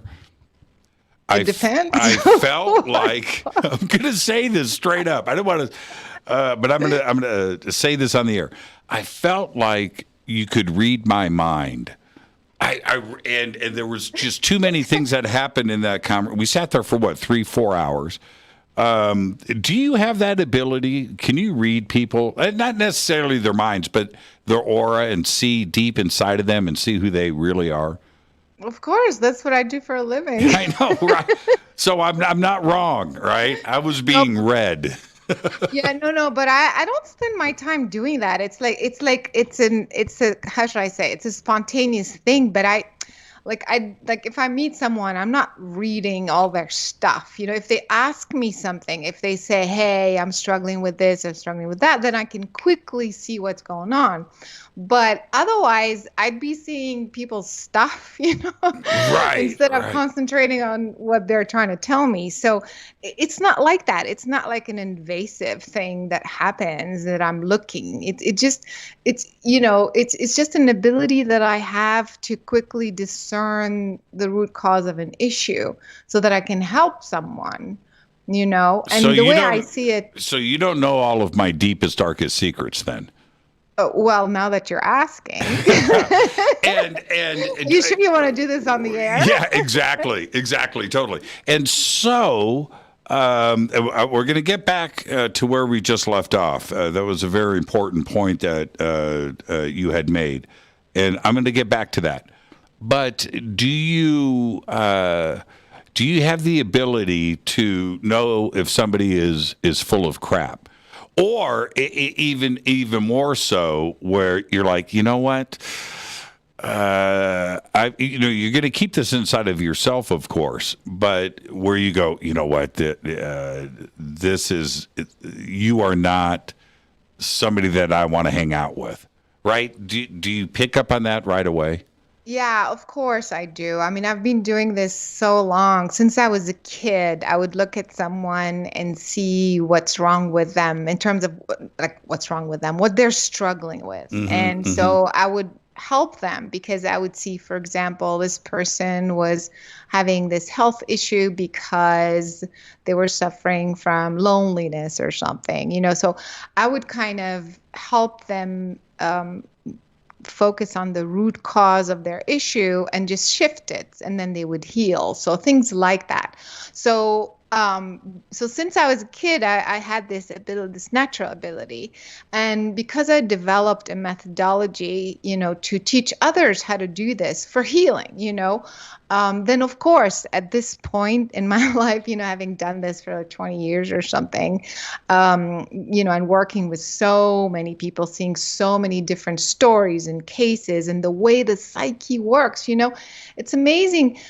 So many people have relationship issues or money issues or whatever issues, but the way you create that issue is very unique to you. So it's not like one way to fix everything. It's not like a Freudian kind of way, like, hey, if you see a black cat, it means this. If you see that, it means that. No. Every single person is an individual consciousness, unit of consciousness that's created very specific belief systems in a very specific way.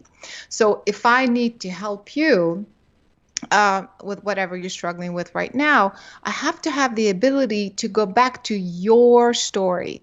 How, at what point in your childhood, or even before you even came, where that block started. Because you want to go to the root cause. If you don't go to the root cause, then you're still, doing Band-Aid stuff. When you go to the root cause and you change it at the root cause, at the root, then it's a domino effect. You pull that root cause, and then the whole block just unfolds, and you just heal, if that makes sense. So basically, I do have that ability. I was very long answer. Sorry. I was sitting there going, "Okay, church, you got to be honest. There's no dancing tonight," which takes us back to where we left off before the break. How do we unclutter the mind? How do we ask and focus on one thing and not contradict with that? How do we unclutter? The first thing you have to remember that you are made with the substance of the universe. The frequency, you have an original frequency before you were ever a human. And I'm not talking about a past life. I'm talking about the energy that you are, the type of being that you are, the consciousness that you are. That is a pure divine frequency.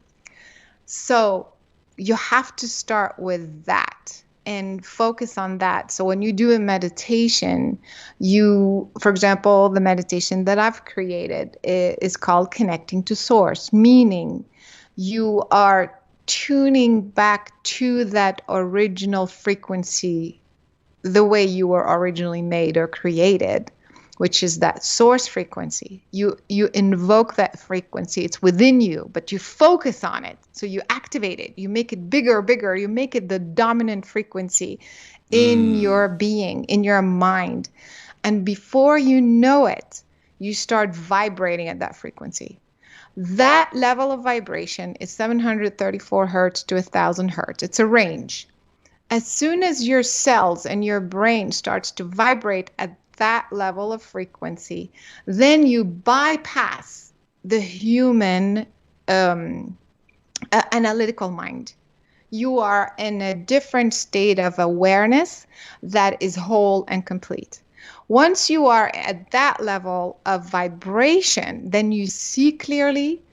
First of all, you feel amazing because you're not in this lower frequency, if you will, of anxiety, of fear, of confusion. You're in that suspended, if you will, state of completion. You feel there is no need there. You just are this pure state of being. And so when you are in at that level of vibration, you see very clearly.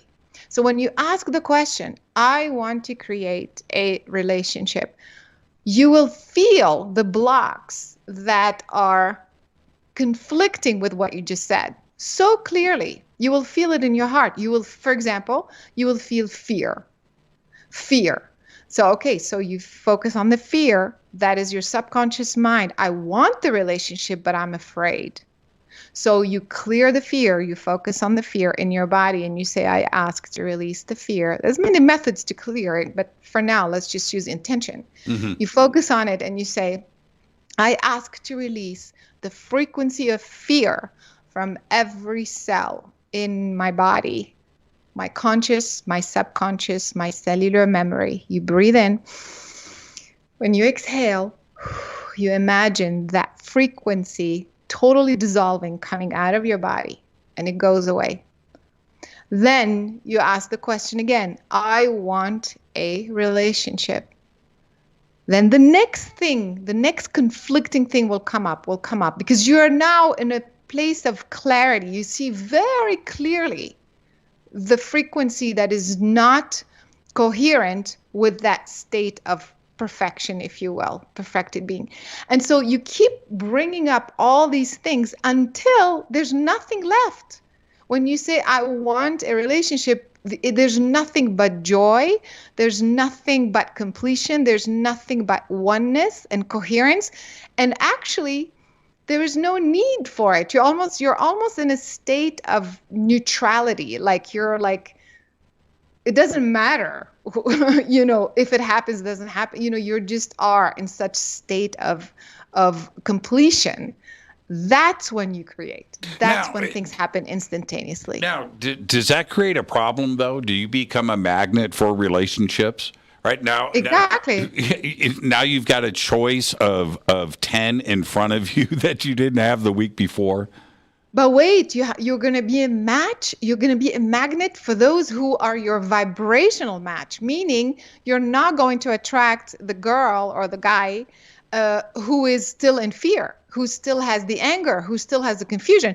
You're going to attract the one that is at the level of completion where you are. Now, you glow with this, by the way, and whether you know this or not, you glow. You do. Caroline, you glow. Do you have relationship issues? I do, actually. Not everybody can sustain. To be honest, I mean, that's kind of the problem, because most people want a relationship. They say that, but deep inside, they're afraid. And so when I do this work on myself or with somebody else or to help someone else, and you get at that level of, of beingness, it's hard for another person to match it and to sustain it. So, it's not so easy. No, I'm just going to leave that right there. But I can only imagine. Yeah, you do have problems. You certainly do. Different types of problems. Yeah, different types. I want to talk about UFOs for a second. Well, for the rest of the show, actually. But channeling information, which is something I'm very interested on the show. I've had many guests that have talked about this. And we talked a little bit about this off camera. But I think that the big E word comes in, entanglement.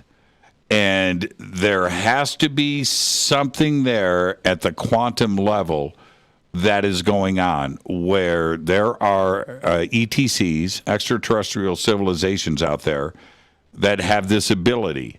We may not even know that we have that ability, but it seems like there's an entanglement of channeling and of information that is coming through.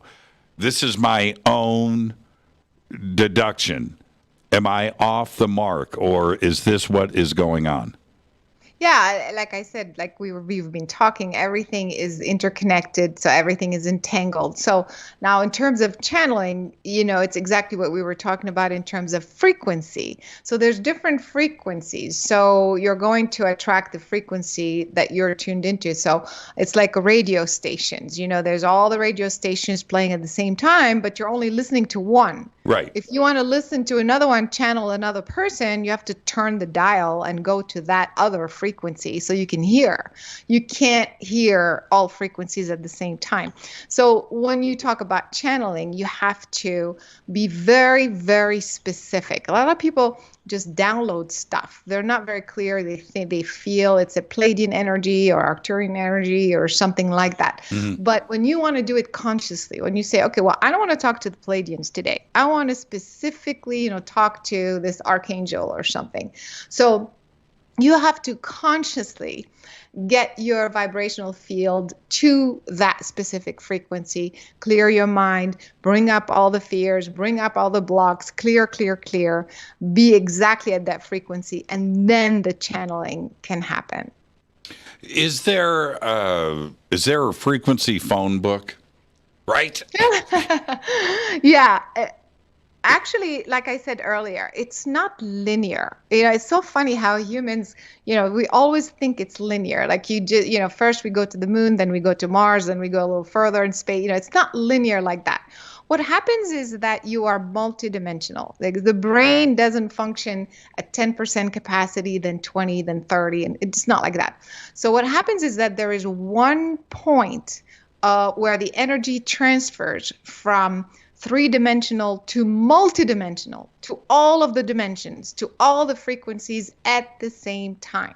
So what happens is that, like I was saying earlier, you have to get your vibrational field from a minimum of 734 hertz to 1,000 hertz.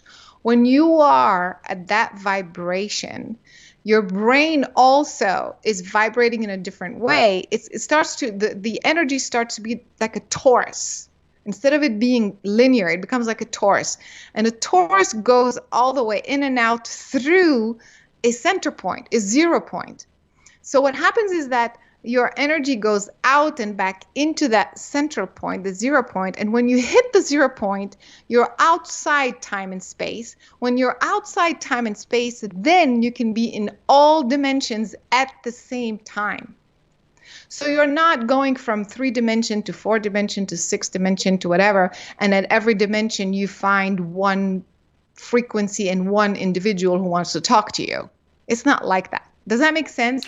So you go through this little black hole, this 0 point, where you bypass time space, then you are in all times and space at the same time, then you direct your intention to this one specific point in time space, and that's the frequency of the Pleiadian you want to talk to, or the Archangel you want to talk to.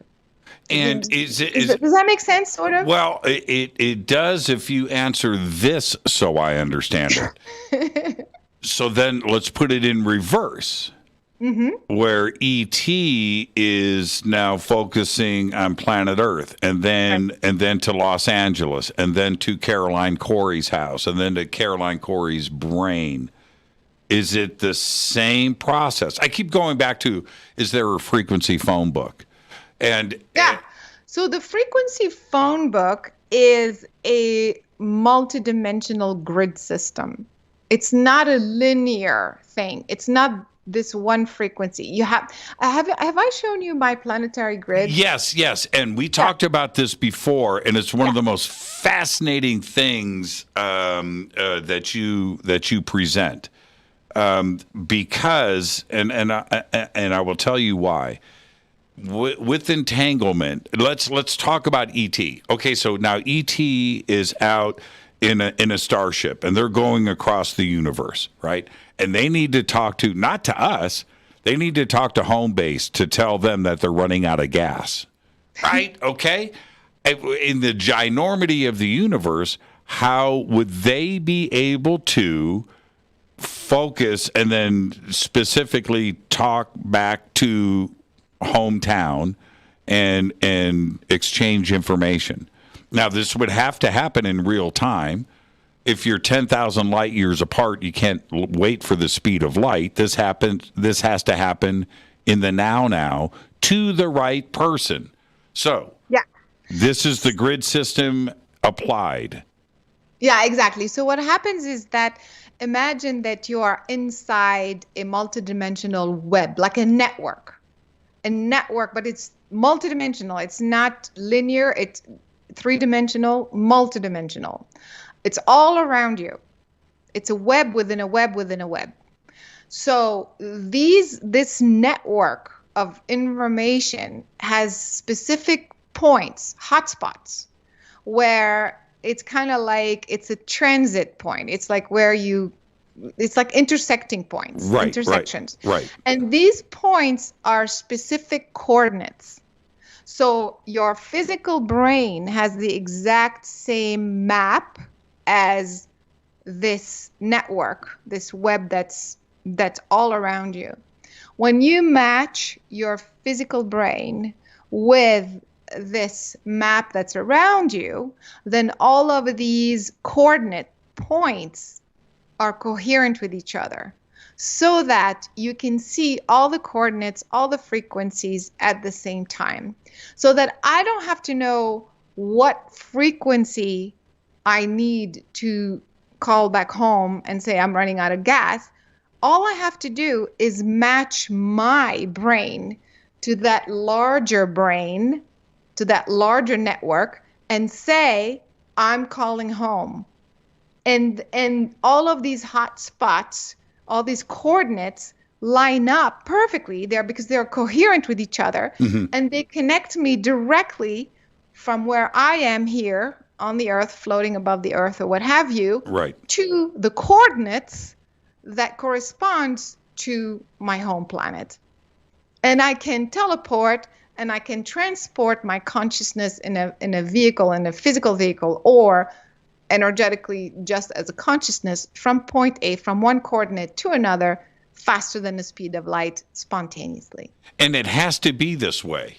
I mean, it has to be this way. If you and I, well, I say you and I, if us Earthlings are going to eventually venture out to the stars, we need communication in real time, right? It's the only way it's going to work.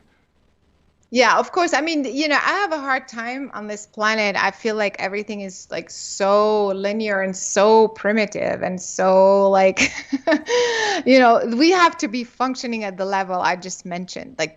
Like we have to understand the multidimensionality of time space itself and how our consciousness is coherent with that fabric of time space.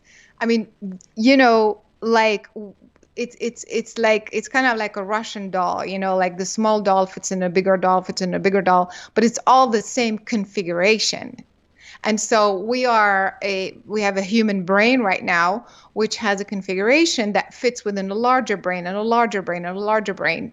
And they all have the same configuration. And so all we have to do is keep that coherence going. When we don't think, for example, when we don't think we can communicate telepathically with someone on the moon or someone on Mars, that's it. You're out of alignment. You're not coherent because you're on a different wavelength. You're on a different frequency. You're focused differently. You're not focused in the coherence pattern of the Russian doll. You see what I mean? I do. You're saying that's impossible. There's no way I can speak to someone on the moon. That's it. It's over, and it doesn't happen. Now, but the minute you do, you think that way, then it starts to happen. Does the Dalai Lama understand this? I have no idea. I can look into it. I can look at him right now and tell you. I mean, because it's kind of fun, though, isn't it? It's kind of fun to be functioning at that level. That's right. Think about it. It's so much more fun than having to pick up this cellular phone and blah, blah, blah. And, Oh, so that's why you don't pick up my calls. Yeah. All right. I'm going to catch up with my telepathic messages I've been sending you. Jeez. and so, yeah, right. But what I am suggesting here is that there are practices on this planet dealing with consciousness that has been going on for thousands of years. And the evolvement of the use of the brain and understanding what consciousness is. And I look at, Tibetan monks or the Dalai Lama, where they certainly must understand the power of the brain more than the rest of us paupers down here at ground level. Yes, for sure. I mean, again, everybody has a different methodology and a different way. The Buddhists, think in terms of one mind. It's not really religion. It's more of a philosophy, Right. And yes. so, but at least, they think in terms of oneness and coherence, so which is very different than other religions and other, practices.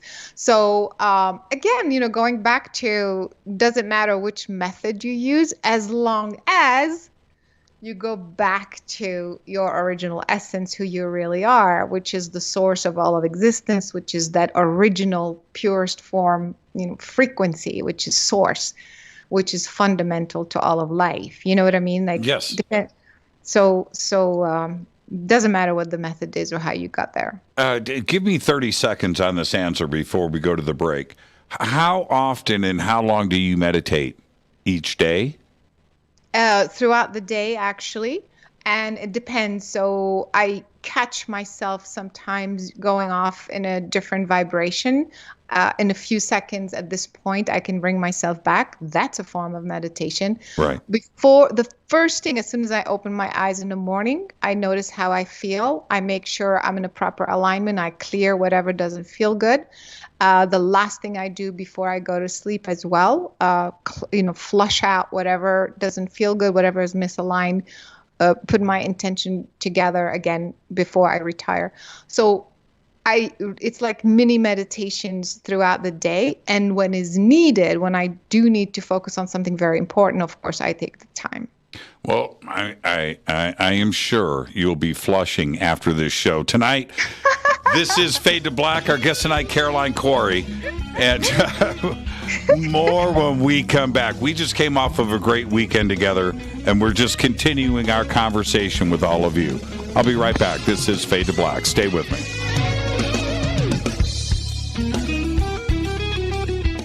Hi everybody, this is Rob Halford, the Metal God on JimmyChurchRadio.com.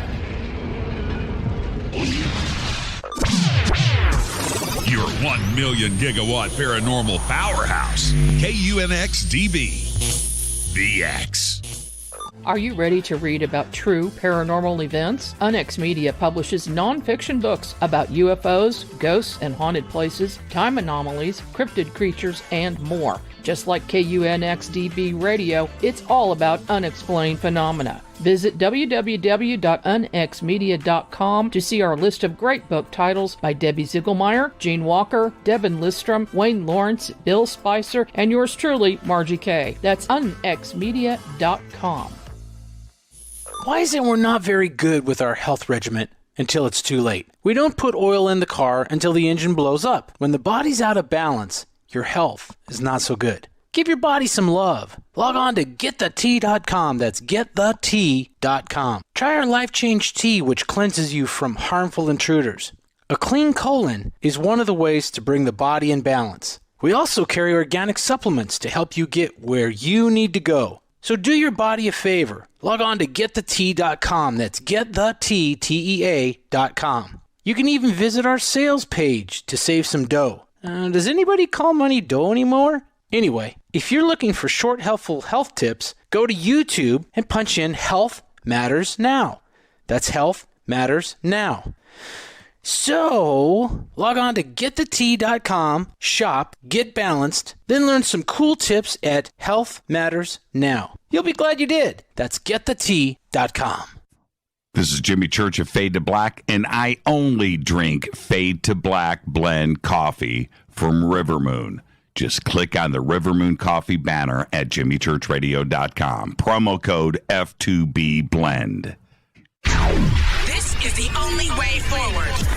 This is Fade to Black. Make contact.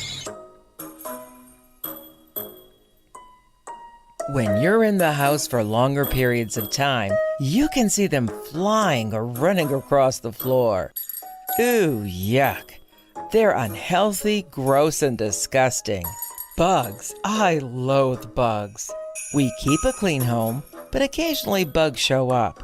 Well, I found something that is tougher than bugs. Orange Guard. On contact, it kills hidden bugs, including ants, roaches, and fleas. Plus, Orange Guard is a residual repellent. All of the ingredients of Orange Guard are on the FDA generally recognized as safe list. Orange Guard may be used around food, humans, and pets. It comes with a 30-day money-back guarantee. Orange Guard, available at orangeguard.com, Whole Foods, and Ace Hardware.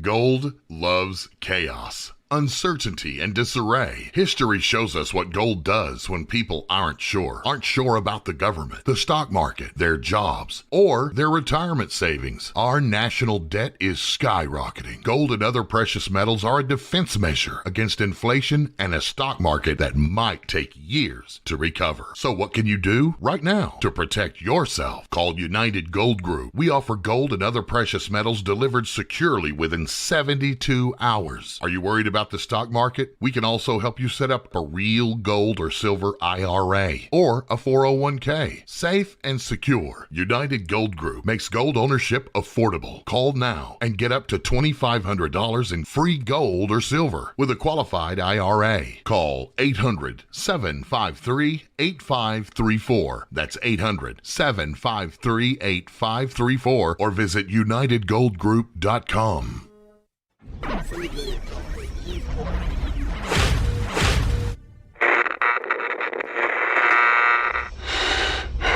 You want to know a secret? I love ponies. I really love ponies. I'm serious. I couldn't stay sane without ponies to brush. Why fade to black?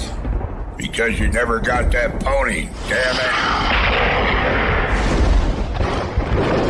This is Fade to Black with Jimmy Church on the Game Changer Radio Network.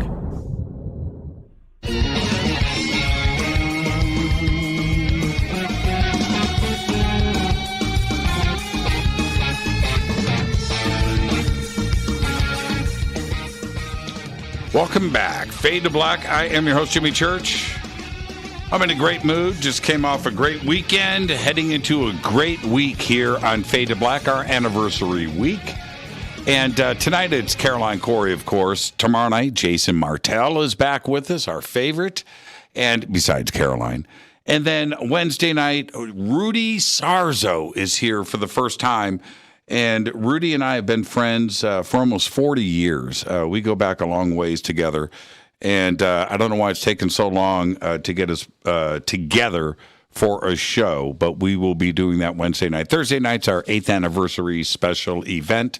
And I want to get right back to Caroline because, Caroline, there's another aspect to all of this, which is today, I think we've gone through some phases of contact and what we're seeing in the skies, you know, going back to the 40s and the 50s, 60s, 70s, 80s, 90s, 2000s, 2010s, 2020s.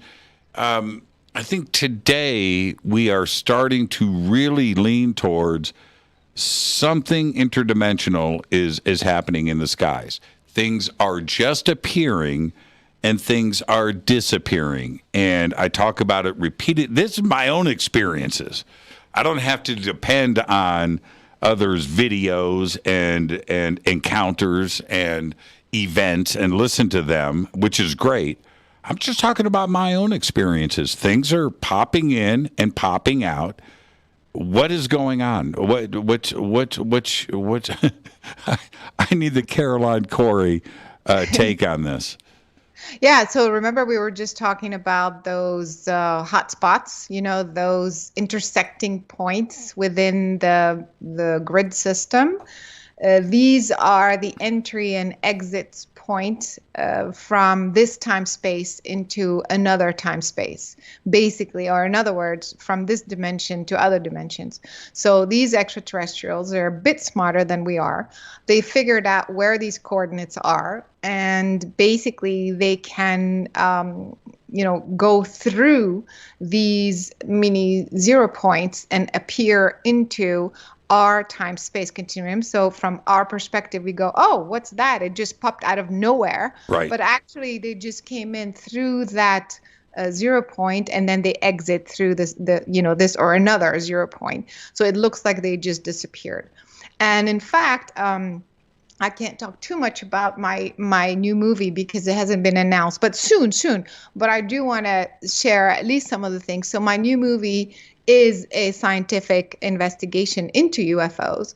And we were able to actually capture on camera a physical object that literally appeared out of nowhere and disappeared. And what was fascinating was that we captured it with FLIR camera. FLIR meaning it's an infrared, much higher range of infrared than the regular night vision. And it can collect the heat signature of the object. So this object is flying in the sky, and yet it registers cold. So how is it possible to be flying through space and have a propulsion system and yet register cold. So this is when we know there's something anomalous here.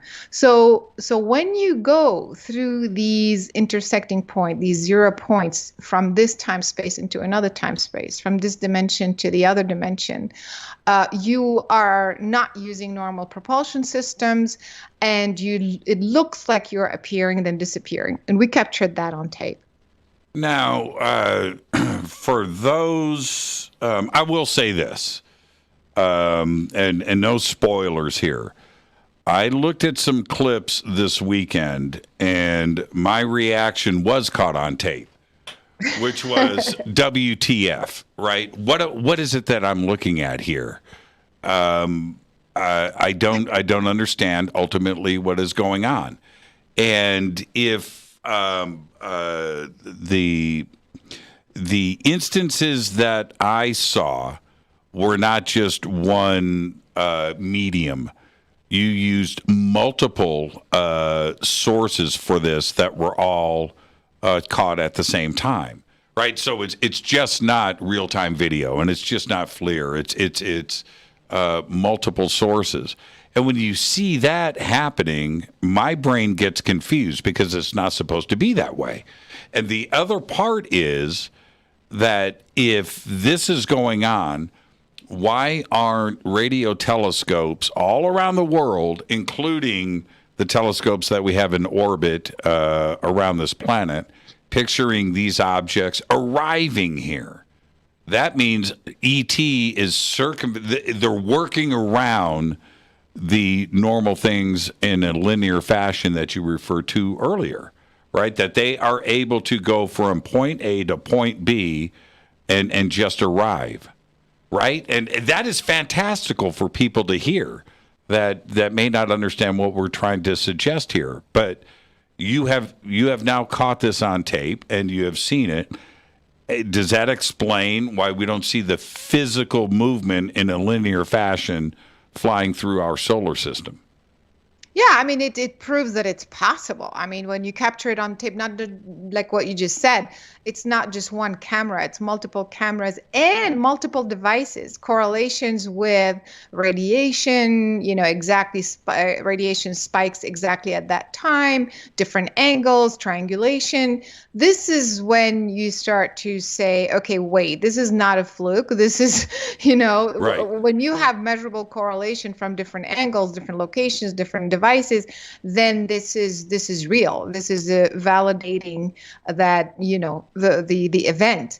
And so all of these start to look like real things, the real physics that maybe our physicists don't quite understand. But actually, to be honest, even Einstein, talked about the Einstein-Rosen bridge, the ability to warp time-space. So it's not that from a physics standpoint, it cannot be done. It can be done.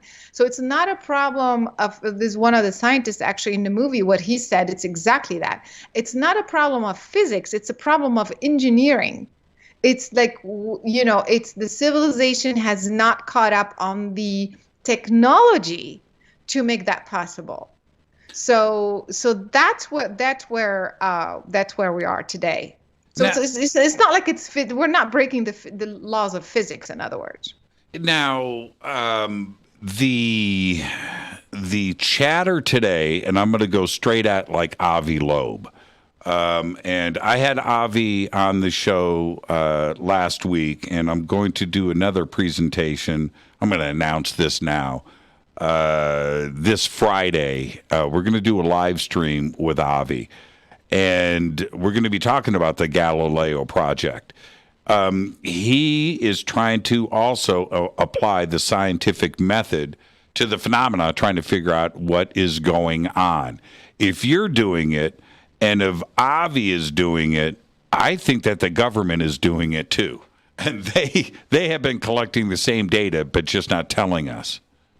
Yeah, it's very possible. Who knows what they're. I think also in the government, we want to think and we hope that it's, one cohesive entity, everybody knows what's going on. But to me, I think in the government, the right hand doesn't know what the left hand is doing, sort of thing.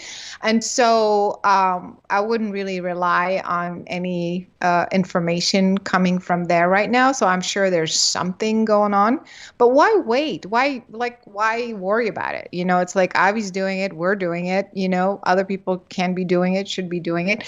But I'm very excited about that because it shows that government or not, we're doing it. It's like enough of the waiting and the hoping, and so we found a way to fund this project, this expedition, which is in a film that people are going to be able to see. We had a huge amount of, I think the equipment that we had was worth something like $600,000 or $700,000. And so this is military grade, state-of-the-art equipment. This is not some little thing you buy at Target, So this is the real deal, and we're not waiting for anybody. We went out and we did it ourselves. We collected hundreds of hours of video recording, audio, all sorts of radiation data, all sorts of, across the board. And so, the scientists are going to be going through all of this data for the next months, but the movie's going to come out with already a lot of stuff. Are you going to publish your findings from the data? Yeah, so in fact, the scientists are going to write a scientific paper, which that's a first. Mm-hmm. Also, that's never been done before. And so, but we're waiting, for the movie to be announced and to because, obviously we want to also show how we did it and everything else. Sure. And then everything will be shared. Now, I wanted to ask you, when it comes to the Tic-Tac, and we have a certain amount of video, which is far from conclusive for sure. But we have the pilot testimony, we have Kevin Day, and we have the Princeton and of course crew members of the Nimitz and other ships in that battle group that would suggest something is possibly extraterrestrial for this. But not to go and jump too far ahead of our skis. But do you think that the Tic-Tac, the way it has been described with the evidence that we have right now, does that suggest ET to you? It's definitely ET technology because, forget about G-forces because it's obviously unmanned. It's some sort of drone-like object. And so, but even with that, the material of that object would basically rupture, with dropping 28,000 feet to sea level in less than a second. The friction of that material would literally rupture. Apart. You know what I mean? If Yes. it was, so it's definitely ET technology. Now, here's another suggestion. There's been a lot of conversation out there that this may be ours, but backwards engineered from ET technology. I was just going to say the fact that I said ET technology doesn't mean it is ET. Right. Yeah. So I was just going to say, in fact, a lot of the newest, black, actually, they're black programs. All of this is back engineered for sure. Now, would the reveal, and I'm going to go back to the UAP Task Force report, which, and I know that you've read backwards and forwards like the rest of us have, where the question marks have been laid out in that report, in that it's not ours. We're saying that. It's probably not foreign technology, and speaking directly about maybe China or Russia or another adversary, that it's not them either. But there's only one other choice left, right? There's only one question. If it's not us and it's not them, then therefore, right? We say therefore again, it must be something off planet and extraterrestrial. if we take extraterrestrial out of the mix and it's backwards engineered ET technology, would we be testing that technology on our own naval battle groups, or could Russia have this technology? I think it's very possible that we would be testing on. I mean, this has been done in Vietnam and in other wars where we test things on our own people, you know? So why not this technology, especially, which is very interesting, where most of these sightings have been? Have you noticed that it's exactly off of the coast of California in the airspace that is, around the San Diego Air Base, and you know what I mean? So it's like it's a perfect location to be testing your own equipment on your own people. Now, why would it's like a triangulated force here. We have the media, we have the Senate, we have the Department of Defense and the Navy, all using the word threat. Do you feel threatened by what the Tic-Tac represents? And if not, why would the others constantly suggest that it is a threat? Money, money, money, money. That's why. Make the people scared. Give us money so we can fund a program, so we can go research what it is and what it's not, and so we can protect you. You know, it's all politics. It's all fear-based. So that's the way I see it. I am personally not at all afraid. Like, that's the last thing that scares me. Humans scared me more than the Tic-Tac, that's for sure. So I mean, and it says in the report, I mean, remember the conclusion is like, hey, we need more research, we need funding. Right. That was the bottom line. We need funding to go out, to go and do more research. So. Would it be, and again, I'm reaching here, I just want your opinion, is this a demonstration of the technology for our adversaries, showing them what we have and they don't? Yeah, that's possible too. But I think our adversaries also have similar technology. But that's, again, I mean, like, I don't want to get into the politics, but that's just my feeling. And you would say that because I told you. Well, in that ET contact is not a United States exclusivity deal, right? It has to be going down all around the world. Yeah, in a lot of ways also, like the Russians, for example, were way ahead of us. Just, for example, the remote viewing. They were doing that sort of stuff way before us. We got into it because they were. So, why not this as well, I mean, with that point, like, I'm not saying it's this way or that way. I'm just saying that foreign adversaries are not as behind as we think. No, they beat us to space. Yeah, exactly. I mean, that is something that always stands out in front of me. Where do we go when it comes to disclosure right now as a world with the conversation that is happening now? What are the next steps? What do we do? Not governments, but what do we do as a community to keep this moving forward? Yeah, I think this UAP report and what's happened the last few years with the Tic-Tacs and the Navy and the Pentagon, I think it's a great opportunity. Maybe we didn't get exactly what we wanted, but in fact, I think it was expected.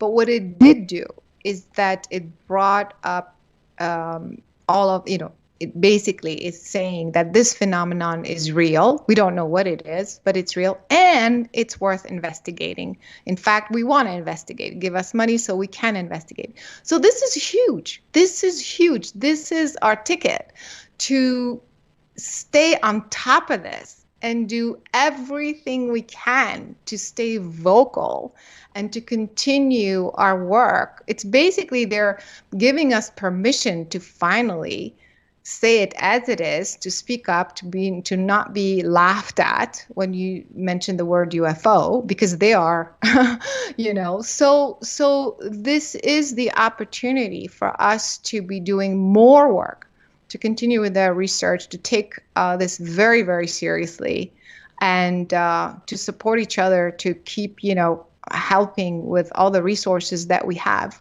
and to continue sharing the data. What is your message to all of the contactees and the eyewitnesses around the world that may not have spoken up? They've kept things inside. Some have spoken up and have faced not only ridicule from our own government, but friends and family and coworkers and employers and things. What's your message to them as we move forward?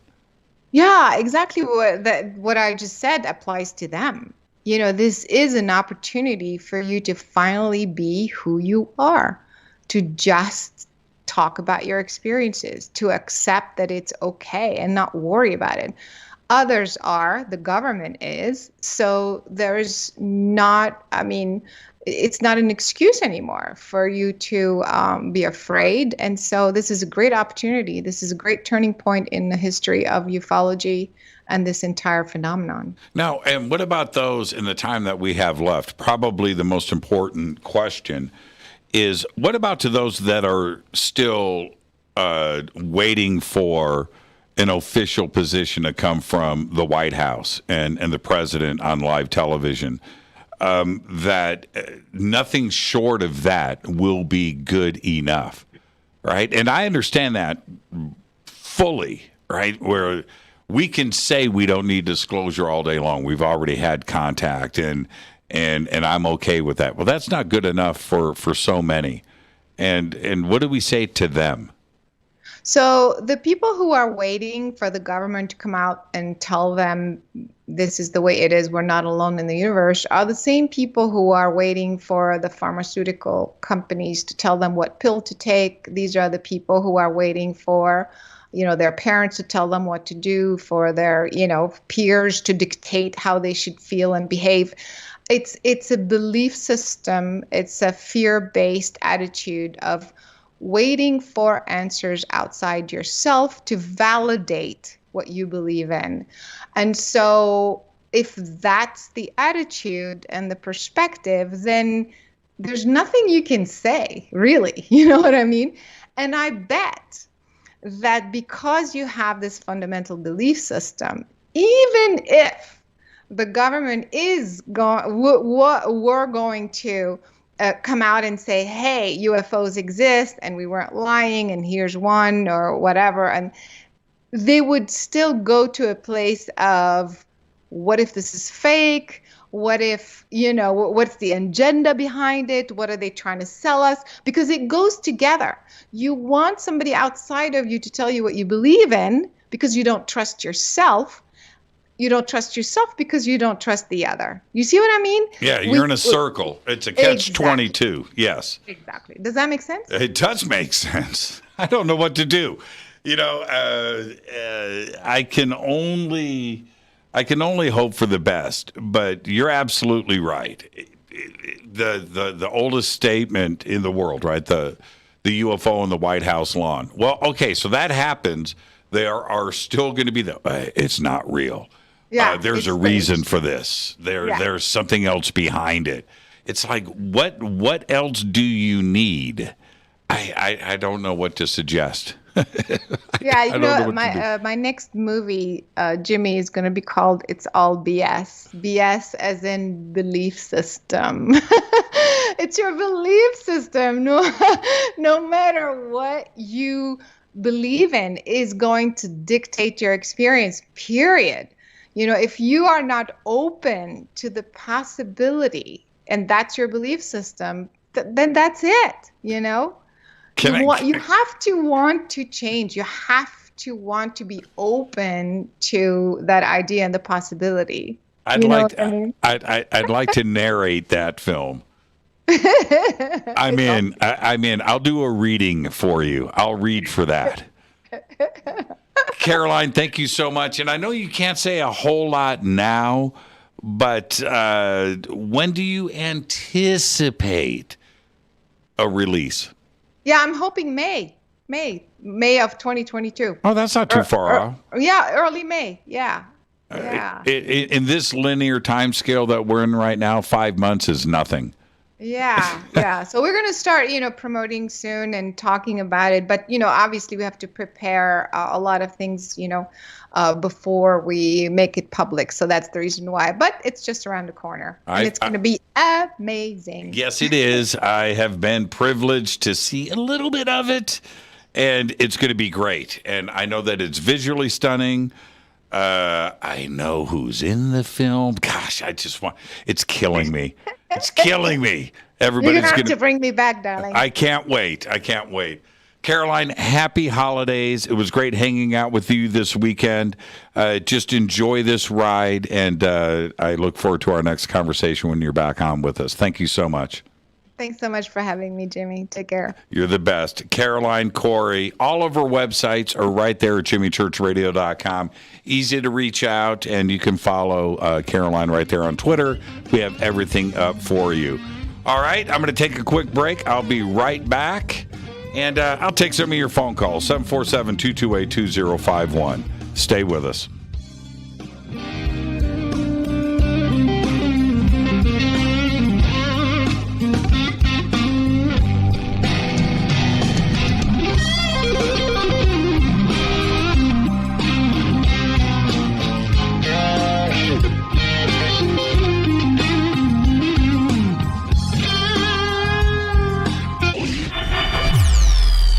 Listening to Jimmy Church and Fade to Black on the X. Hey, what up, y'all? It's your girl Vivica Fox here, and you are listening to my boy, Jimmy Church, on jimmychurchradio.com. Despite popular opinion, reading a book will not make you smarter. But listening to Jimmy Church will. This is Jimmy Church, and I personally invite you to the 2022 Conscious Life Expo this February 4th through the 7th, live at the LAX Hilton in Los Angeles, California. This year, we have the most exciting speakers, including Linda Moulton Howe, Jacques Vallée, Whitley Strieber, Adam Apollo, Billy Carson, Daryl Anka and Bashar, William Henry, Caroline Cory, Susan Slaughter, Daniel Brinkley, Sarah Breskman-Cosme, George Norrie, Gail Thackeray, and many, many more. I will be hosting all weekend long, including the keynote Ancient Secrets panel on Friday night, 5 vendor and exhibit halls, 3 floors of speakers, panels, and celebration. This is the biggest event of the year, and early bird passes are available now. Just go to ConsciousLifeExpo.com for the schedule, speakers, and information. That's ConsciousLifeExpo.com. This is Jimmy Church of Fade to Black, and I take Life Change Tea supplements every single day. It's what I do. Click on their banner at jimmychurchradio.com. Are you ready to read about true paranormal events? Onyx Media publishes nonfiction books about UFOs, ghosts and haunted places, time anomalies, cryptid creatures, and more. Just like KUNXDB Radio, it's all about unexplained phenomena. Visit www.unxmedia.com to see our list of great book titles by Debbie Ziegelmeyer, Gene Walker, Devin Listrom, Wayne Lawrence, Bill Spicer, and yours truly, Margie Kay. That's unxmedia.com. When you take the beans from Central America with dashes of Indonesian and African mixed in and then roast it to the dark side of Fade to Black, you create the ultimate brew of fringe. Introducing the Fade to Black blend from Rivermoon Coffee. Yes, Rivermoon's darkest customized roast was created for the love of Fade to Black. The alchemy of masterful roasting and smoking the beans is in every sip of this full-bodied, dark Java. I need my coffee dark, deep, with distinct bittersweet chocolate highlights, just like the bunker. Leaning further into the darkness of the roast is Fade to Black blend from Rivermoon Coffee. Just click on the banner at jimmychurchradio.com and use the promo code F2B Blend for 15% off of your order today. This is Billy Carson with ForbiddenKnowledge.tv. Forbidden Knowledge TV has just reached its 1-year anniversary. That's right, 1 year. And as a show of appreciation, we are giving all new subscribers a free 30-day trial of ForbiddenKnowledge.tv. That's 30 days to binge watch thousands of movies, documentaries, conferences, workshops, lectures, yoga classes, meditation courses, and so much more. So log on to forbiddenknowledge.tv from your computer or mobile device, or get the Forbidden Knowledge TV app on Apple TV, Roku, Amazon, iTunes, or Google Play today and use coupon code 30daysfree. That's coupon code 30 days free on forbiddenknowledge.tv today. Are you intrigued by paranormal talk radio? You'll love the new paranormal radio app from TalkStream Live. You'll find a great selection of talk shows covering UFOs, ghosts, strange phenomena, and much more. Download the paranormal radio app now and start listening to the very best in paranormal talk entertainment, including the network you're listening to right now, the Paranormal Radio app, free in Google Play and the iOS App Store. Erica, Brittany, Gabby, and you're listening to JamieChurchRadio.com. It's not a lifestyle we chose. We were born this way. This is KJCR at JimmyChurchRadio.com.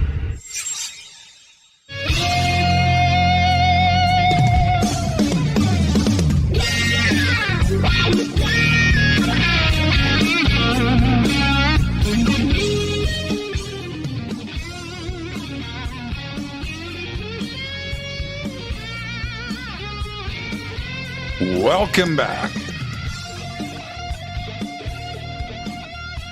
Fade to Black. I'm your host, Jimmy Church. All right, I've opened up the phone lines. 747-228-2051. I'm out of coffee. The last sip of my River Moon. Oh, man. 747-228-2051. 747-228-2051. The phone lines are officially open. And what a great conversation. And Caroline Cory, I will say this. I've seen clips from her new movie. Can't say a whole lot right now, and I get that. But my mind has been blown. And just wait for this one. It's going to be good.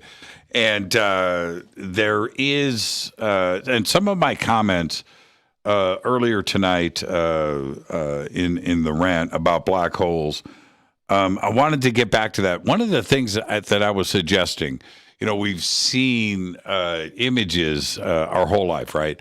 One fish eating the small fish, and then the bigger fish, and the bigger. I look at the universe that way, that eventually, if we are following what astrophysicists and physicists have been telling us over the years about what black holes represent, that eventually, right? Isn't there just going to be one, right? That's going to eat everything, and everything is just going to get swallowed up. I mean, and the end result of all of that, thinking like that in that frame of mind, what is CERN doing creating mini black holes if this is ultimately what we're talking about? And the other part that I wanted to reflect on is are they flat? Right now, it's a black hole. So what is on the back side of it?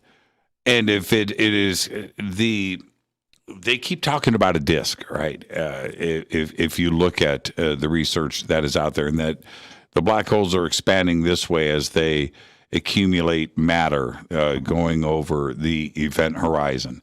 And some black holes are spiral. Okay, all of this is theoretical. I get that part of it. But if they're expanding this way, right? Well, what's happening? It would have to be a sphere, right? How could it continue to be completely flat? And that we can't, and that the imaging that we've only one picture of a black hole. How is that possible? I don't get it. And Black's fear would be something that I can wrap my head around, that would make much more sense. Because if it's flat, then something has to be discharging from the backside. The spaghettification element of this. I don't get it. And I think about this way too much. And I listen to so much and read so much about black holes that one thing is for sure for me is that physicists and astrophysicists, they cannot agree on any of this. And Kip Thorne's book, The Science of Interstellar, where he covers black holes pretty thoroughly there. And I keep listening to that, and there is a fundamental thing that is missing. If all of this is going on, why aren't we photographing it? Why aren't we capturing images all over the place? I mean, that is the main concern for me. I don't understand how any of that is possible. I just don't get it. Now, going back to the conversation with Caroline, is that, and I understand that everything is connected. I do. It just, again, I keep going back to fundamentals, right? We get to the basics of everything at the quantum level. Everything has to be connected throughout the universe. It just has to be that way. But I don't understand why we aren't approaching the phenomena of things appearing in the sky and disappearing in the sky, how that is happening. That's the part. I mean, I want to raise this question until we start to get some answers with this. Now, I announced earlier, I'll post some stuff up about this tomorrow. Well, my team will. That this Friday, now I know I just had Avi Loeb on the show. That was recorded. We are going to do a live event with Avi this Friday. So get ready for that. You will see the countdown and everything on the Fade to Black YouTube channel as this happens. But we're going to have Avi live. And the approach that Caroline is taking right now with UFOs and with the phenomena, we call it UAPs, and the scientific study of that about what is going on, Avi is taking his own approach to this. There is something going on. Let's collect the data and take a look at that. Caroline is going to publish the results of her data as they get this written up after the film gets released. So we'll see how the data was collected, but then turn around and get these papers published, peer-reviewed, and out there for the public. And Avi is going to do the same thing. I talked to him about this last week very directly, that you can collect this data. And there's another, I forgot to get to Caroline about this. There's another aspect to this. Is there a danger zone that you are allowing yourself to go into? And what I mean by that is this. You can say that this is going to be public, right? That you are going to release the information to the public. You can say these things, and that includes Caroline. Are you putting yourself in the danger zone of having the government step in and A, take control of the project, B, take control of the data and the information, and C, use it for their own purposes? That are you entering that area? Now, for Caroline and this movie and the data collection, I would suspect that the government cannot be happy about a film like this being released, done in the way that she has done it. I'm talking about serious data collection and results. It's right there. The government can't be happy about that. The film is going to get released. This is private. This is not a government film. And if you are going to go and do this, are you opening up the door to having the government possibly shut this down? And Avi has got to be, and I know Avi's answers to these questions. And he said, no. This is our project, and this is private, and this is outside of the government's control, and they cannot control. I said, Avi, didn't you see the movie Contact? Didn't you see that movie? What happened? Right? Now, the best of intentions were there. Right? We've got contact, and this needs to get out to the world. That's the one thing that I'm fearful of. But we don't have a choice.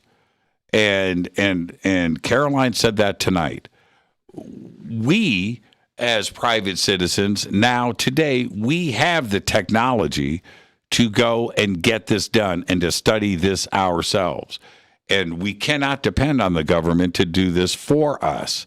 And the counter to that is I would not be surprised. In fact, I would be let down if the government is not, and I'm talking about through universities and through different agencies and through DARPA, that they must be studying this phenomena. The one thing that we've left off of this conversation is that some of this has already been going on, and that is through Bigelow, and that is, the dreaded word, Skinwalker Ranch, where there was a huge amount of data that was collected. And where did that data go? And who has access to it? I'm just merely suggesting here that this has been going on for a while. To say that the government is not doing it, I think that's that's the wrong way to look at this, because they have to have been doing it. And the other part about this is when we look at, and right now I've got calls on hold. I will get to you. Just stay right there. And you can hear my voice, so just stay right there. Is that off of the coast of California, it's one thing to talk about the Nimitz battle group and the technology that is on those ships and planes that are going up. They are collecting data. But you have the shoreline of San Diego, which is nothing but one giant military installation. And that goes from the Navy all the way to the Marines and what they've got pointing offshore and up into the skies. And when the Tic-Tac incident happened in 2004, I'm not even talking about the East Coast and the Roosevelt. Just stay right there in Southern California. That an immense amount of data collection happened. From all sources, for all over the place. And there is no way that did not happen. There's no way. The suggestion of helicopters landing on the Nimitz and the Princeton and pulling hard drives and erasing existing data, that data went somewhere. It went somewhere. And with everything else that happened onshore, think about that, right? And so I am merely suggesting that right now Caroline is doing it privately with the ability to collect this data from multiple points and from multiple devices. And surely the government is doing that at the same time. And Avi Loeb is also going to be doing the same thing. And this is what the all of the agencies in the government are up against right now, is that private citizens now have the ability to go and collect this data. And they have to now, which is probably a large reason why there is cooperation and communication coming out of Washington, D.C., and the Department of Defense and the rest of the country and the rest of the world, because they know that they can't keep this under wraps forever. They can't. They can't. We have the ability to go and study this ourselves now at a very serious technical and scientific level. And I'm just going to leave that right there. And that's why I couldn't wait to get Caroline on the show tonight to talk about the science of the phenomenon from every single angle. All right. I've just spoken my piece. Now let's go to the phones. Hi, you're live on Fade to Black. Who's calling? Hi, Jim. It's Sabrina. Hi, Sabrina. How are you? Oh, I am doing. I just was listening to what you were saying and listening to what Carolyn was saying. And during the conversations, I kept having Metatron come in and say different things, such as following the path of our brothers is not our path. And what they do to get to a point isn't necessarily what we need to do. And as you stated, we all have the capability of seeking out and researching these things for ourselves. So what does that mean? What does that mean? I mean, that means that each of us as individuals are responsible for ourselves here. No, I'm talking about what Metatron said. What does that mean? Just what I just stated. We are each responsible for ourselves as individual beings. We're sovereign beings. We need to choose for ourselves what it is we would do here, what it is we want here as individuals. We can't choose for anyone but ourselves. Well, for sure. We can't save anyone. We can't heal anyone but ourselves. And what do you think about not only Caroline, but Avi and other groups out there that are using the technology that is available to us, right? Ready, off-the-shelf technology that is high-tech, using that to try to figure out what we are seeing and what is ultimately going on? There are those avenues, and there are other avenues that are available. These scientists need to recognize and understand that those with psychic abilities are connecting to higher dimensional beings. They need to stop seeing it as woo-woo and put the science measures to it, for it can all be tested. Well, for sure. And so we have to they need to open their mind to other possibilities. Well, certainly we need both efforts, right? We need the scientific method and we need the woo-woo method, right? We need both of them working together at the same time.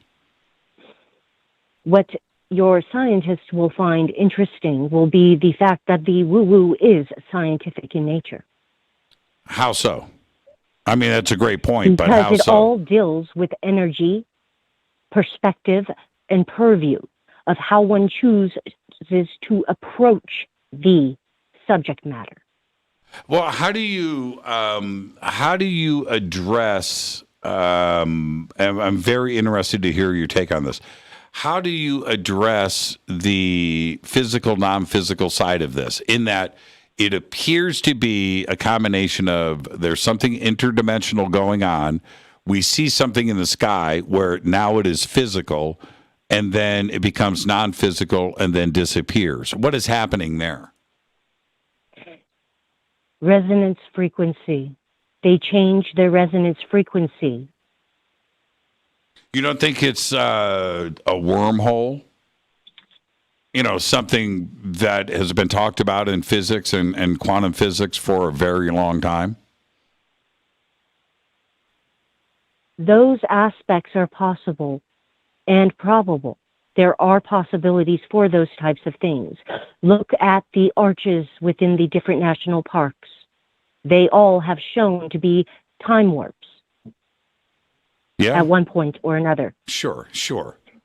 In a similar fashion, when you look at these beings coming into your perspective reality, who warp in and warp out as you are perceiving them, they are simply changing their resonance frequency. They change the frequency they vibrate at. So change the energy frequency they move to and through within time and space. Right. And is it that they are always there right? But only for that instant. They are vibrating in our world, in our dimension, just for that moment. Is that what you're saying? Yes and no. Okay. For all of you are everywhere at the same time in the same moment, Right. whether you realize it or not. Right. And so are they. Right. Are some, I'm talking about us, right? You and I. Are some of us able to always be in that frequency, to see them always? There are those who carry those resonant frequencies where they are able to connect and stay connected continuously. Then there are those who are only there in the moment when they choose to connect in the moment for whatever being they are channeling for. Now, what about those? Then there are those okay, go that ahead. are not able to connect for they fear too much, judge too much, that which they cannot understand or comprehend. Yeah, sure, for sure. And does some of it happen on accident for those that are non-believers or that are not dialed into a frequency? There are no accidents. But everything has a purpose and reason for being. Everything you experience is for your benefit, whether you know it or not. Sure.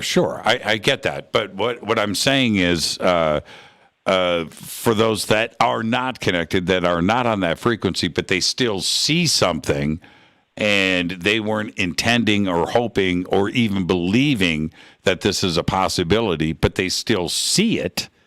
How do we explain that? It is because it is meant for them. Right. In those moments, whether they know it or not, it was meant for them. Right. It is an opening of a door to another possibility of reality. Right. Great phone call, Sabrina. Behave and be well, and happy holidays. And give my best to Alex. You are welcome, and this is Archangel Metatron. Thank you so much. Blessings to you on your journey. Right on, Sabrina. Sabrina, right there. Thank you so much, Sabrina. Safe travels out there. Channeling during the show, and when something like that happens for me, I am going to ask those questions. That's extraordinary. Thank you so much, Sabrina. And again, safe travels out there, and give my best to Alex. Let's see who is up next. Hi, you're live on Fade to Black. Who's calling? Hi, Jimmy. It's Deb from Sacramento. Hi, Deb. How are you? I've got 60 seconds. What's on your mind? Wow, 60 whole seconds. I've got to agree with Sabrina. First of all, great weekend. I'm glad you got a lot of work done wherever you were.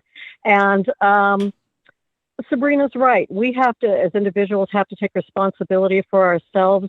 And that means for me not looking to the government or the authorities to run the narrative for us. And as far as bills and funding and all of that, I don't want to be negative, but my perception is that this is just more funding to line Congress's pockets to say that they're going to keep researching this stuff, but it's really just going to them because when they did it back and they did the $22 million with Bigelow and Harry Reid, we never saw results of where that money went, and I believe it goes to line their pockets. They have information, they're suppressing it, and unfortunately, they're not releasing it to us, and we, the people, have to take control of this. So I agree with Sabrina on that level. Well, the question that I really have ultimately is what is going to be allocated in this budget to all of these legislative efforts? How much are we talking? That hasn't been stated yet. So we have to keep our eyes on that. Are we talking about a few $1 million? Are we talking about $100 million? Are we talking more? I don't know. And they should, whatever that number is, it's 10 million, it's 20, whatever that number is, they should give 10% to Avi Loeb. They should write Avi a check. Amen, brother. Amen. I mean, whatever, I'm for you. Yeah, whatever that, because he will spend it appropriately, and it will be public and out in the open. That's right, and he's a truth seeker, and he'll really use it properly. I agree. Well, because it's part of, in the NDAA, which is the intelligence budget, once that stuff gets labeled and is gone, I believe that it's untraceable. I mean, that's it. It's gone. It goes totally black. Of course it's untraceable. Yeah, it goes Once totally you have black. a bill or a cover program to justify these funds, and they cover up where they really go, that's why I think they go into Congress's and other, corporations' pockets. Jimmy, I know you're going to let me go. Since you have not decorated yet, I'm going to be sending you something this week to help decorate your bunker, and I hope you love it. Okay. I look forward to that. Deb, enjoy your night, and we'll see you tomorrow night with Jason Martell. Thank you so much. And with that, what a great show tonight. And this is a very big week for Fade to Black, not only with our guests, but this is our anniversary week, and we do it every single year here on Fade to Black. And tonight, obviously, Caroline Cory, and tomorrow night, Jason Martell. And then Wednesday night, Rudy Sarzo. I'm very excited about that. Rudy Sarzo joining us for the first time. But we are going to land right there Thursday night, Fader Night, 8th anniversary special event with all of you Fadernauts. So it's your night, and we will handle things the way that you want to do it on your very special night. So there you go. Great week here on Fade to Black. And I got to say thank you to Caroline Cory, and follow Caroline right there on Twitter. And those links are up, and all of Caroline's websites are over on our website. Fade to Black is produced by Hilton J. Palm, Renee, Dennis, and Kevin. Announcers are Steve Harder, Gene Vito, Mark D. Kovar. Webmaster is Drew the Geek. Music, Doug Aldrich. Intro, Spaceboy, spaceboymusic.com. Fade to Black is produced by KJCR for the Game Changer Network, and this broadcast owned and copyrighted 2021 by Fade to Black and the Game Changer Network, Inc. It cannot be rebroadcast, downloaded, copied, or used anywhere in the known universe without written permission from Fade to Black of the Game Changer Network. I'm your host, Jimmy Church. Happy holidays, everybody. I'll see you tomorrow night with Jason Martell. Until then, I want everybody to be safe. It's time to fade to black.